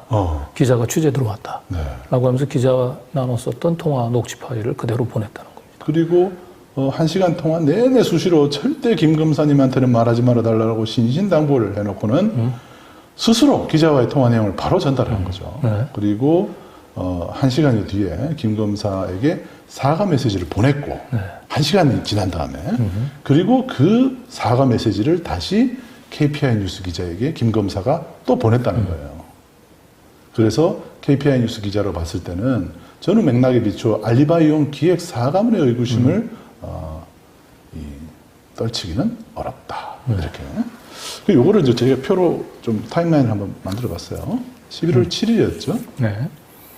처음에 3번이나 말을 바꿨네요. 장시호 씨하고 이제 통화를 했는데, 이제 그 에어비앤비, 그 공유 숙박시설에서 그 김영철 검사하고 밤 11시 넘어서 이제 1시간 반 동안 미래를 즐기는 과정들을 지인한테 소상히 털어놨지 않습니까? 이 부분 관련해서 전혁수 기자가 이제 물어보니까 그날 알리바이와 관련해서 이제 무려 3번이나 말을 바꿨다는 겁니다. 그리고 장시호 씨가 김영철 검사에게 전혁수 기자와의 통화 녹취 파일을 전송을 했습니다. 그렇죠. 그러니까 전혁수 기자하고의 통화가 끝나자마자 장시호 씨가 바로 이건 이제 위기 상황이다. 그래서 이제 김영철 검사한테 전혁수 기자의 통화 1시간 분량의 통화 녹취 파일을 그대로 보냈다는 겁니다. 그리고 1시간여 뒤에 사과 문자를 김영철 검사에게 보냅니다. 이 1시간 동안은 무슨 일이 있었는지가 중요하겠죠. 뭐 여러 가지 가능성이 있겠지만 이제 가장 개연성 있는 시나리오는 결국 김영철 검사가 그 기자와의 통화 녹취 내용을 듣고 결국 우리 이제 불륜설을 무마하기 위해서는 뭔가 알리바이가 필요하다. 그러니까 장시호, 네가 불륜설은 그냥 그 친구들한테 이제 그 과장해서 내 뒤에 이런 큰 힘을 가진 사람이 있다라고 하는 걸 보여주기 위해서 거짓말한 거다라고 하는 걸로 해서 사과 문자를 나한테 보내라. 이렇게 이제 요구를 하고 또는 이제 그 문자를 아예 김영철 검사가 이제 써줬을 수도 있어요, 초안을. 아, 이렇게 써라? 네. 그래서 장시호 씨가 어쨌든 2시 9분에 김영철 검사에게 이제 사과 문자를 보냅니다. 네. 그리고 그 다음 날이죠. 네. 그 다음 날 밤 9시 반에 네. 김영철 검사가 전혁수 기자에게 장시호 사과 문자 캡처본을 보내게 됩니다. 네. 그러니까 장시호 씨가 보낸 게 아니고 김영철 검사가 보냈다. 평균 8월 27일에 연합뉴스가 이제 오후 퇴근 무렵에 띄웠어요. 네. 그러고 난 뒤 그 다음날 아예 독상을 차렸습니다. 삼성 수사 핵심 검사 김영철 이 특별 공판 팀장으로 간다. 김영철 검사. 지금 사진으로 나오는 8월 28일 오후 1시 46분. 네. 네. 김영철 검사는 이제 21년 검사의 명예를 걸고 전혀 사실무근이라고 얘기를 했는데요. 본인의 명예뿐만 아니고 검찰 전체의 명예를 지키기 위해서는 장시호가 검찰의 공식 발표가 있기 무려 9일 전에 9일 전에 어떻게 공판 팀장으로 발령받은 사실을 알고 있었는지 그거부터 해명을 해야 됩니다. 네. 그거부터 해명하지 않으면 본인의 지금까지 공식 해명 모든 게 다 믿기가 어려워집니다. 사실 직장 다니시는 분들은 아시겠지만 인사에 관한 정보는요. 그 당사자 외에는 극비입니다. 아무도 모릅니다. 그런데 가족도 아닌 그죠? 장시호 씨가 어떻게 형사 재판을 받고 있고 그죠? 아주 어떻게 보면 자기 담당 검사이기도 하고 뭐 이런 사람의 인사 정보를 어떻게 9일 전에 알 수 있을까? 너무 이상합니다. 네. 의정부지검이 있었더라고요. 2020년 2월에 의정부지검이 있었어요. 여기 보시면 2020년 2월에 의정부지검 형사 4부장으로 있었어요. 네. 그러니까 의정부지검에 이제 그 소속이 돼서 지금 이제 서울중앙지검에 와서 이제 이재용에 대한 공소유지를 담당하고 있었던 거죠. 그러다가 이제 장시호 씨가 통화했던 2020년 8월 달에는 이제 처음에는 다시 이제 의정부로 돌아가는 줄 알았는데 갑자기 이제 그 인사방치 바뀌면서 계속해서 남아서 이제 이재용의 공판 팀장으로서 역할을 하기로 돼 있던 거죠. 지금 보시면 2020년 2월이잖아요. 네. 그 전에 1년마다 인사가 있었죠. 네. 그런데 정기 인사도 아닌 하반기에 9월에 인사인데 이거를 장시호 씨가 맞춘 거예요. 네. 그렇죠. 검찰 내부의 정보원이 확실한 정보원이 있지 않으면 도저히 알 수 없는 정보입니다. 네. 야, 이건 참 김영철 검사 입장에서는 저거는 참 둘러대기가 쉽지 않을 것 같아요. 이거는 못 빠져나갑니다. 그리고 제가 알기로는 이거 말고도 지금 장시호 씨하고 지금 입이 안 맞아가지고 지금 굉장히 지금 고민하고 있는 걸로 아는데 우선 이거부터 한번 입을 맞춰보세요. 둘이서 어떻게 이걸 장시호 씨가 알게 되는지 한번 이거부터 한번 지금 고민하고 있는 거 말고 이거부터 한번 해결해 보시는 게 좋지 않을까 싶어요. 이걸 설명하지 못하면은 김영철 검사는 본인이 호기롭게 저희 뉴탐사 보도를 이제 사실무근의 보도라고 얘기하면서 민형사 소송을 한 부분들이 모두 다 쇼로 볼 수밖에 없습니다. 일고의 가치가 없는 사실무근의 허위 사실을 그랬는데 어떻게 장시호 씨는 김영철 검사의 인사정보를 법무부 발표 9일 전에 알아낼 수 있었을까? 형사사건 피의자가. 네. 그것도 딴 사람도 아니고. 자, 그리고 김영철 검사는 김영철 검사고요. 대검찰청은 이쯤 되면은요, 김영철 검사의 입만 바라보지 말고요. 바로 즉각적으로 감찰 들어가고요. 직무 배제하기 바랍니다. 월요일 날. 잘못하면은 검찰 조직 전체가 이 김영철 사법 리스크 때문에 김영철 리스크 때문에 다 같이 날아갈 수가 있어요. 장시호 녹취록을 돈 주고 샀다는 주장 지금 정유라 씨가 하고 있는데요. 거짓말입니다. 뉴탐사는 장시호 녹취 파일을 금전적 대가 없이 입수했습니다. 네, 전혀 법적인 문제가 없습니다. 네, 두 번째, 저희가 취재원 보호 문제 때문에 정확하게 지금 말씀은 못 드리는데 녹취록 방송과 관련해서 법적인 문제, 통비법 이런 얘기는 전혀 얘기할 필요가 없습니다. 그 문제는 저희가 공개적으로 얘기할 수 없으나 수사기관이 만약에 저희한테 고발을 하거나 할 경우에 분명히 문제가 없다고 저희 얘기를 했습니다. 그런데 고발을 하거나 혹은 누군가가 문제 삼는다면 법적 책임 져야 됩니다. 세 번째, 저희는 장시호 씨한테는 이미 작년 11월 3일에 직접 통화를 통해서 김영철 검사와 어떤 관계가 있는지 이미 답변을 받은 바가 있습니다. 그리고 김영철 검사에게는 이미 수차례 반론 기회를 제공해서는 끝내 거부했고 통화 내역과 문자 발송 기록 그리고 대검찰청 방문 영상까지 모두 확보하고 있으므로 반론 기회를 주지 않았다라는 식으로 주장을 하는 사람들도 저희가 법적 책임을 묻겠습니다. 네 번째, 장시호 녹취록 제보자는 아까 말씀드렸다시피 그 장시호가 통화한 지인이 아닌 다른 사람입니다.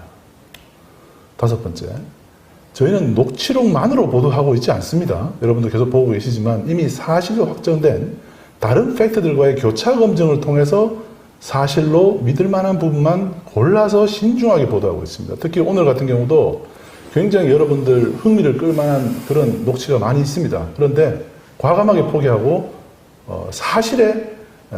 사실로 연결할 만한 그러한 내용들에 한해서만 저희가 오늘 보도를 하고 있다는 점 다시 한번 강조해 드립니다. 그리고 여섯 번째, 저희들은 이 두 사람의 불륜에 대해서는 관심이 없습니다. 대신 이 불륜 당사자가 부인한다고 해서 저희가 그럼 이게 사실이 아닌가 보다 이렇게 얘기할 수는 없는 겁니다. 불륜 당사자는 저희가 천공 때도 저희가 봤지 않습니까? 현장이 발각돼도 부인합니다. 현장이 발각돼도 부인하는 것이 불륜 사건의 거의 99%가 동일합니다. 그래서 장시호, 김영철 불륜 의혹은 검찰 안팎에서도 이미 오래전부터 알고 있었고 정유라 씨도 계속 얘기를 했기 때문에 사람들이 많이 알려져 있는 내용이에요. 그래서 저희는 김영철 검사의 고소장을 저희가 확보를 해서 무고를 한 점이 발각되면 바로 김영철 검사를 무고죄도 같이 물을 예정입니다. 장시호 씨가 작년 11월 7일 날 김영철 검사한테 보냈던 그 문자와 전혀 상반된 내용의 통화가 있습니다. 한번 들어보시죠. 야, 나 돈 5천만 원밖에 없었는데 지금 3,500만 원 남았는데 어떻게 된 상황이야? 너네 만나 일주일 동안 1,500만 원 썼어. 1,500만 원 대체 어디에 썼는지 저 좀 얘기 좀 해줘. 어디다 쓰셨어요? 하루에 100만 원씩 썼어 진짜. 아니, 그러니까 하루에 나오시기만 하시면 100만 원에 나오시기만 하면. 일단 콜떼기가 40몇 원씩 먹고 들어가잖아. 아니, 콜이 일단은 20만 원 뭐. 머리하고 뭐 없어 뭐. 그리고 실제로 콜이가 몇 번 갔다 왔어. 중간중간. 무슨 공과금? 핸드폰비, 인터넷비, 뭐 KTV. 기산세. 너 그럴 거 네가 내는 거야? 그럼 누가 내주니? 아니, 나는 그 기준점이 뭔지 알려. 생활비 1,000만 원 모든 게 다 들어가 있어. 맞다. 야, 장난해? 너 1,000만 원 받지, 참. 야, 어머니, 아버지 대단하시다, 진짜. 야, 입에 침 너무 빨라고 통장에 스쳐 지나가. 스쳐 지나가도 1,000만 원 받는다. 어디 가서 얘기해봐라, 우리 지금. 맞아 죽지. 너 진짜, 어머, 웬일이야. 갑자기 뒷골이 빡 땡긴다. 1,000만 원 벌려고 내가. 그래도 일어난 분도 덜도 더도 안 줘. 근데. 너무 멋있으시다, 너무 한 달에 1,000만 원씩 꼬박꼬박 들어오는 거야. 야, 너 죽을 때까지 1,000만 원 들어오는 거잖아. 집이 500만 원이야, 월세가 있다. 아니, 500만 원짜리 집이면. 스테이크집 가면. 니네 안 온다 그러면 이상할 거야. 아니, 괜찮은 생각이. 아니, 근데 너 500만 원짜리 집이면 태국에서 거의 그거 아니야? 할리우드 베벌리에서 있는 거의 애들 사는 좀. 게이트 도시까지 들어가려면 3분 걸려. 아니, 그러니까 그 500만 원짜리 집 안에만 있어도 되잖아. 네. 집 사진.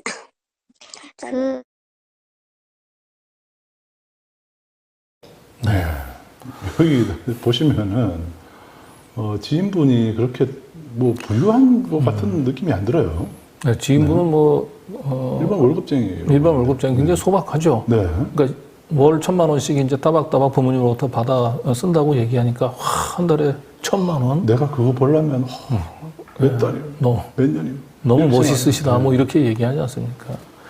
그러니까 이런 굉장히 평범하고 이제 소박한 사람 앞에서 한 달에 1,000만 원씩 받는 장시호 씨가 기죽기 싫어가지고 자기 뒤에 이렇게 검사가 있다라고 하는 걸 얘기를 했다 이렇게 하는데 이건 뭐 그 김영철 검사한테 보낸 사과 문자하고는 전혀 그렇죠. 상관없는 내용이죠. 지어낸 얘기를 한 걸 금방 알 수 있고요.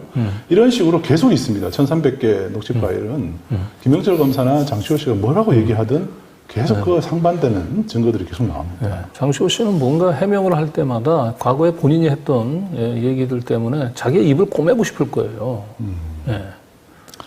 그래서 또 이렇게 또 얘기하실 수도 있을 것 같아요.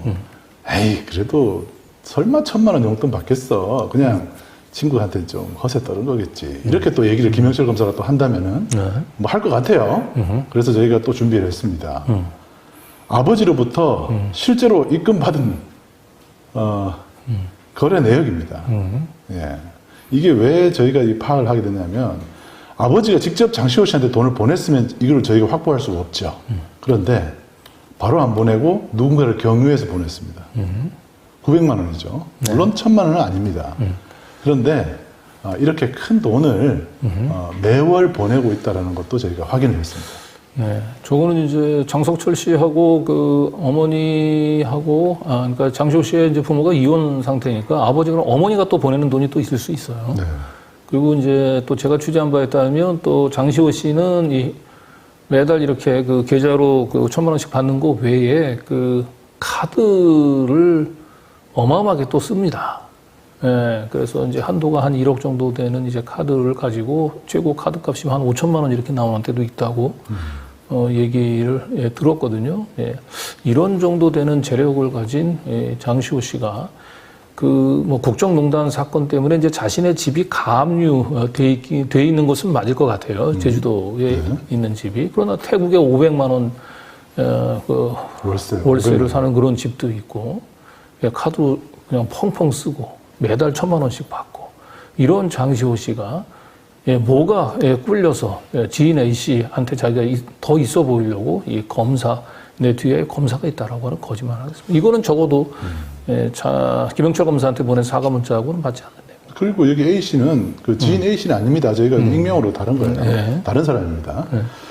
자, 그만큼 이렇게 장시호 씨나 김영철 검사의 해명은 이렇게 따박따박 반박이 가능한 내용들로 계속 저희가 증거가 넘칩니다.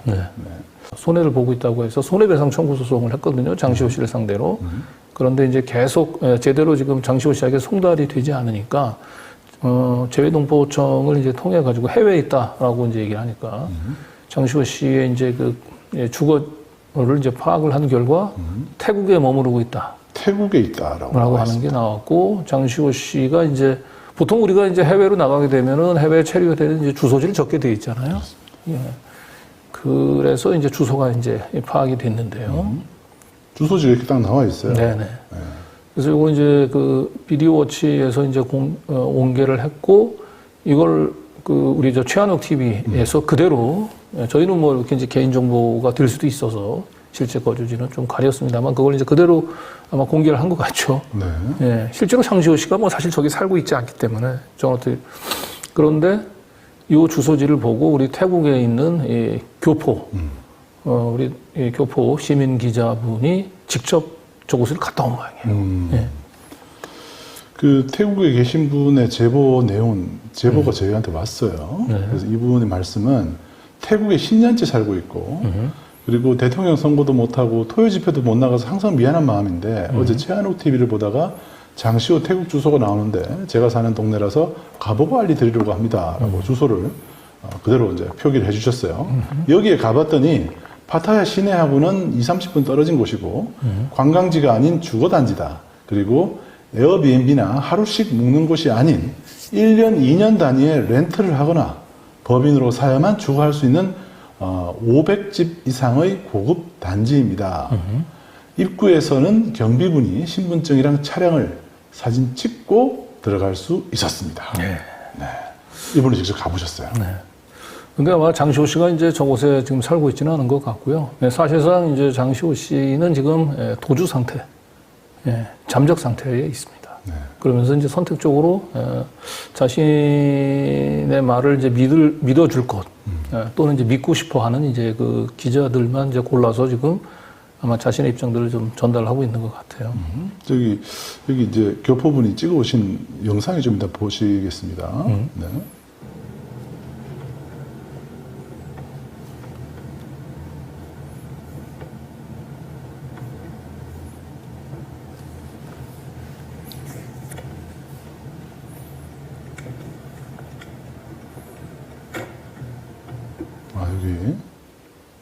여기 이제 이 경비까지 있군요. 네. 그 실제로 지금 보면, 네, 잠시만요. 여기 이제 앞에서 찍은 사진이에요.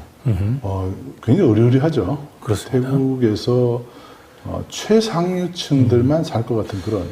네, 월세로 500만 원 정도면 태국에서, 저는 뭐 태국에서 살아보지 않아서 잘은 모르겠습니다만, 국내에서도 월세 500만 원이면, 네. 그리고 지금 게이트에서 자기 집까지 장시호 씨 얘기했다면 한 3분 정도 걸린다고 하지 않습니까? 걸어서가 아니고 차를 타고 그렇겠죠? 진짜 그렇겠네요. 여기 보니까 게이트가 여기서부터 앞집이 안 보입니다. 그리고 입구에 보니까 이런 그 대형 조각상. 이건 뭐 왕이 살 법한 그런 궁전 같은 느낌이에요. 그리고 여기가 바로 지금 장시호 씨의 주소지로 되어 있는 저택입니다. 저기 이제 게이트에서 저까지 도착하는데 3분이 걸린다는 거죠. 뭐 장시호 씨 말로는 그렇죠. 그래서 직접 이제 차를 타고 이분이 가셨어요. 그래서 영상으로 한번 보시겠습니다.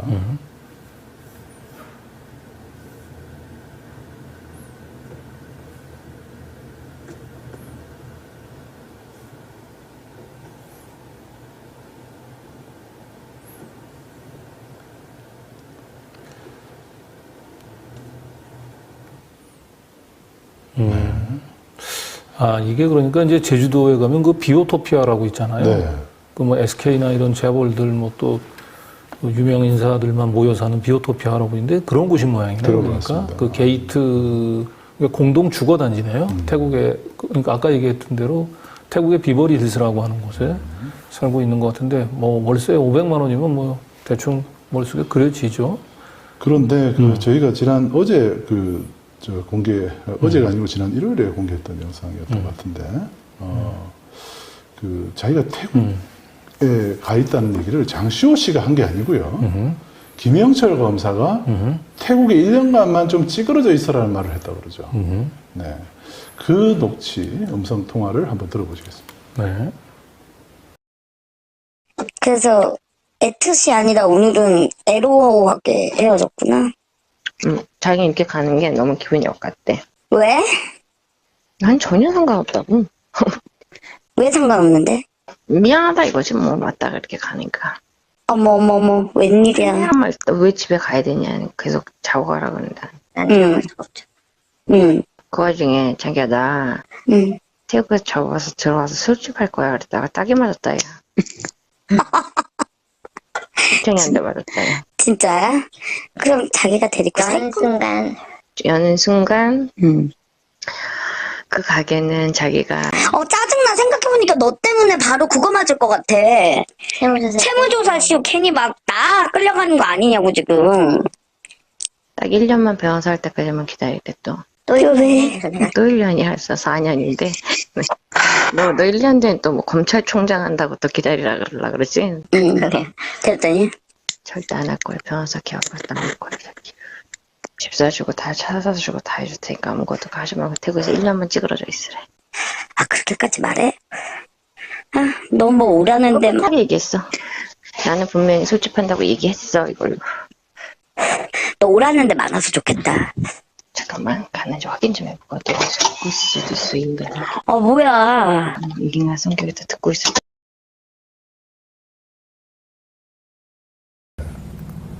근데 마침 이제 뭐 송경호 서울중앙지검장이 어디로 다른 데로 부산고검장으로 왔나요?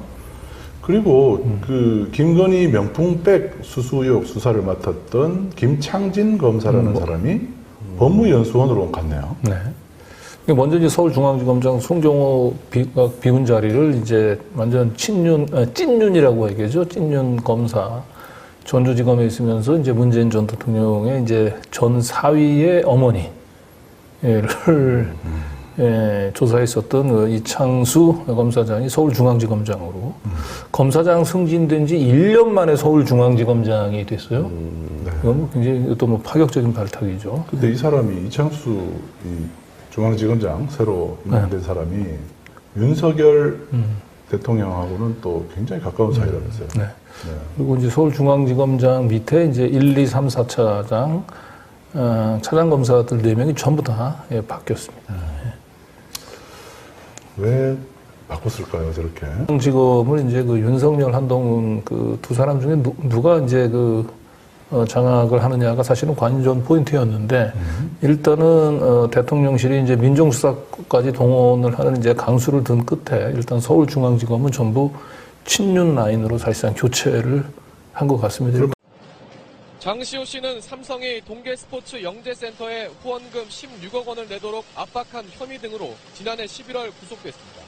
구속된 뒤 장 씨는 돌연 태도를 바꿔 수사에 적극 협조했습니다. 이모 최순실 씨의 국정농단 증거가 담긴 두 번째 태블릿 PC를 특검에 제출하며 특검 도움이라는 별명까지 얻었습니다. 특검에서 요구해서 제출한 것이 아니라 그 피의자가 자발적으로 제출하였습니다. 검찰은 장 씨가 수사에 협조한 점을 고려해 비교적 낮은 1년 6개월을 구형했지만 재판부는 구형량보다 1년 높은 징역 2년 6개월을 선고했습니다. 재판부는 장 씨가 최순실 씨의 영향력을 이용해 범행을 저질렀다며 수사나 재판에 협조한 점을 참작하더라도 실형 선고가 불가피하다고 밝혔습니다. 또 이 사건의 범행으로 가장 많은 이익을 본 사람이 장 씨라고 강조했습니다. 선고 결과에 장 씨는 아이를 돌볼 사람이 없다며 구속은 면하게 해달라고 호소했습니다.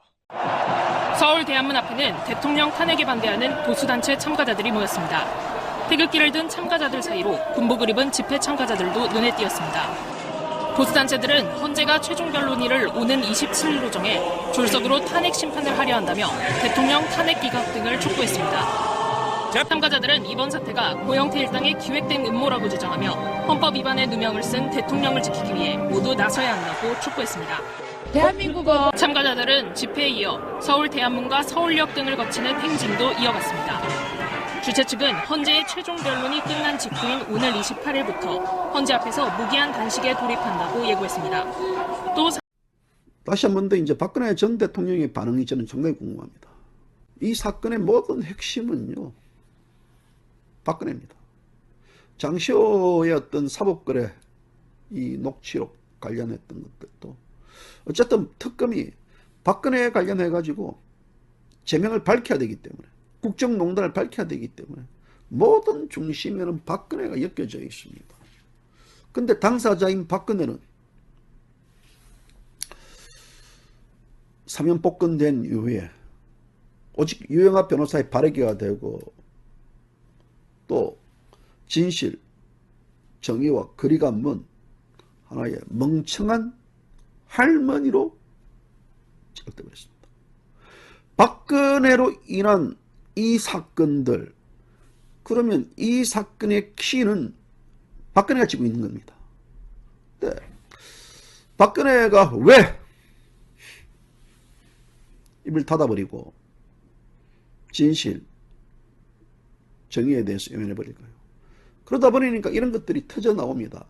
저는 한 가지 의문스러운 것들은요, 과연 이 유영하 변호사가 이 문제와 관련해 가지고 박근혜에게 액면 그대로 보고했는지 궁금합니다.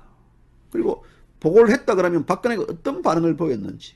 간단한 겁니다. 이 사건은 박근혜를 잡아넣기 위해서 박근혜와 관련된 모든 혐의를 다 주변인들이 풀어야 되고, 최수원 씨는 풀지 않기 때문에 장시호를 끌어들여 가지고 장시호를 통해 가지고 최수원 씨가 이런 잘못했고 박근혜가 뭐 차명폰을 썼다 했더니 이런 모든 것들을 다 담을 수밖에 없었다. 이거 아니겠습니까? 그러면 장시호가 거기에 대한 진술을 하고 거기에 대한 협조를 해줬을 때 그게 특급 도움이 아니고 뭐가 되겠습니까? 그리고 거기에 대한 사법거래를 했다고 저는 그래 보거든요. 특검도 어쩔 수 없다고 봅니다. 단시간 내에 이 모든 수사에 대한 결과물을 내야 되기 때문에 특검 입장에서는 무리하게 갈 수밖에 없는 그 구조였습니다. 그리고 또 국민들도 여기에 대한 한표라고 봅니다. 어쨌든 국민들도 특검을 소위 슈퍼맨처럼 영화시켰고 그 특검을 통해 가지고 밝혀내는 것들에 대해서 국민들은 한호하고 이것이 진실이냐 아니냐, 그것은 그 다음 문제입니다. 이거에 대한 박수를 치고, 또 언론도 큰 문제입니다. 언론은 확인되지 않는 이 추적, 확인되지 않는 모든 것들을 토해냈습니다. 언론들이 밝혔던 내용 중에서 한 가지라도 제대로 이것이 가짜 뉴스가 아닌 진실이다라고 우리가 이야기할 만한 게 있습니까? 저는 전혀 없습니다. 박근혜 전 대통령에게 연설문을 참석해줬다. 이게 국정농단입니까? 이게 국정농단이에요?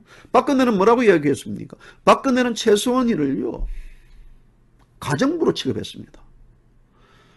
박근혜 동생 박지만이는 최수원을 식모 나부랭이라고 얘기를 했습니다. 식모 나부랭이, 가정부가 박근혜 속옷을 사주고 박근혜 개인 사적 심부름을 했던 사람이 국정농단을 했다? 국정농단을 했던 구체적인 내용이 뭐냐 이겁니다. 실체가 없습니다. 연설문 고친 게 국정농단입니까? 일반 사람들이 갔을 때 이 내용들에 대해서 일반인들의 시각에서 그 얘기를 할 수 있다. 지금 생각하면요, 얼마나 그게 웃기는 얘기입니까? 최수원 씨가 삼성으로 또 돈을 받았다? 삼성으로 돈을 받지 않았다는 것은 밝혀졌지 않습니까? 삼성에서 무슨 돈을 받았죠? 최수원 씨가? 최수원 씨가 삼성 돈을 받았다면 언제 어디서 어떻게 그 돈을 받고 그 돈의 향방이 어디로 갔습니까? 박근혜한테 들어갔습니까? 박근혜 들어간 게 없습니다. 박근혜 돈을 받지 않았거든요. 이재용 회장은 돈을 안 줬습니다. 그렇다고 하면 과연 이것이 어떻게 해서 이런 일들이 벌어졌는가에 대한 것들. 박근혜가 입을 닫는다고 해가지고요, 이 사건의 진실들은 덮어지는 게 아닙니다. 이 사건으로 인해 가지고 대한민국은 진짜 사법체제가 무너졌다고 저는 가언이 아니라고 봅니다. 당시 또 더불어민주당 책임을 져야 됩니다. 그때 그렇게 한호하고 수사 인권에 대해서 입을 침묵하고 무조건 맞춤형 시사에 닥달했던 더불어민주당, 또 특검 수사에 대해서 맞장구를 쳤던 더불어민주당, 이제 와가지고 특검이 장시호 사법거래를 했다라고 했다. 그 당시 언론들이 장시호의 어떤 그 사법거래 그 도움이 관련돼 가지고 보도할 때는 침묵하고 있다가 이제 와가지고 자신들이 이 윤석열 정권의 검찰들이 자신들이 칼을 향하고 또 더불어민주당에 대한 수사를 강범하게 쪼여오려고 하니까 검찰 독재가 어떻니 이런 얘기를 하는데요. 만약에 더불어민주당이 그렇게 얘기를 한다 그러면요, 당장 더불어민주당은 최수원 씨의 사건이 어떻게 됐는지에 대한 그 진실규명위원회 만들어야 됩니다. 그게 정상입니다. 최수원 씨가 어떻게 조사를 받고 검찰로부터 어떻게 탄압을 받았고 또 어떻게 검찰로부터 압박을 받았는지에 대한 모든 것들은 당사자인 최수원 씨가 제일 알 게 아니겠습니까? 그렇다 그러면 최수원 씨는 저에게 편지를 보낼 게 아니고 더불어민주당의 검찰 독재 거기에 대한 투쟁하는 관계 그 이유 거기에 보내야 됩니다.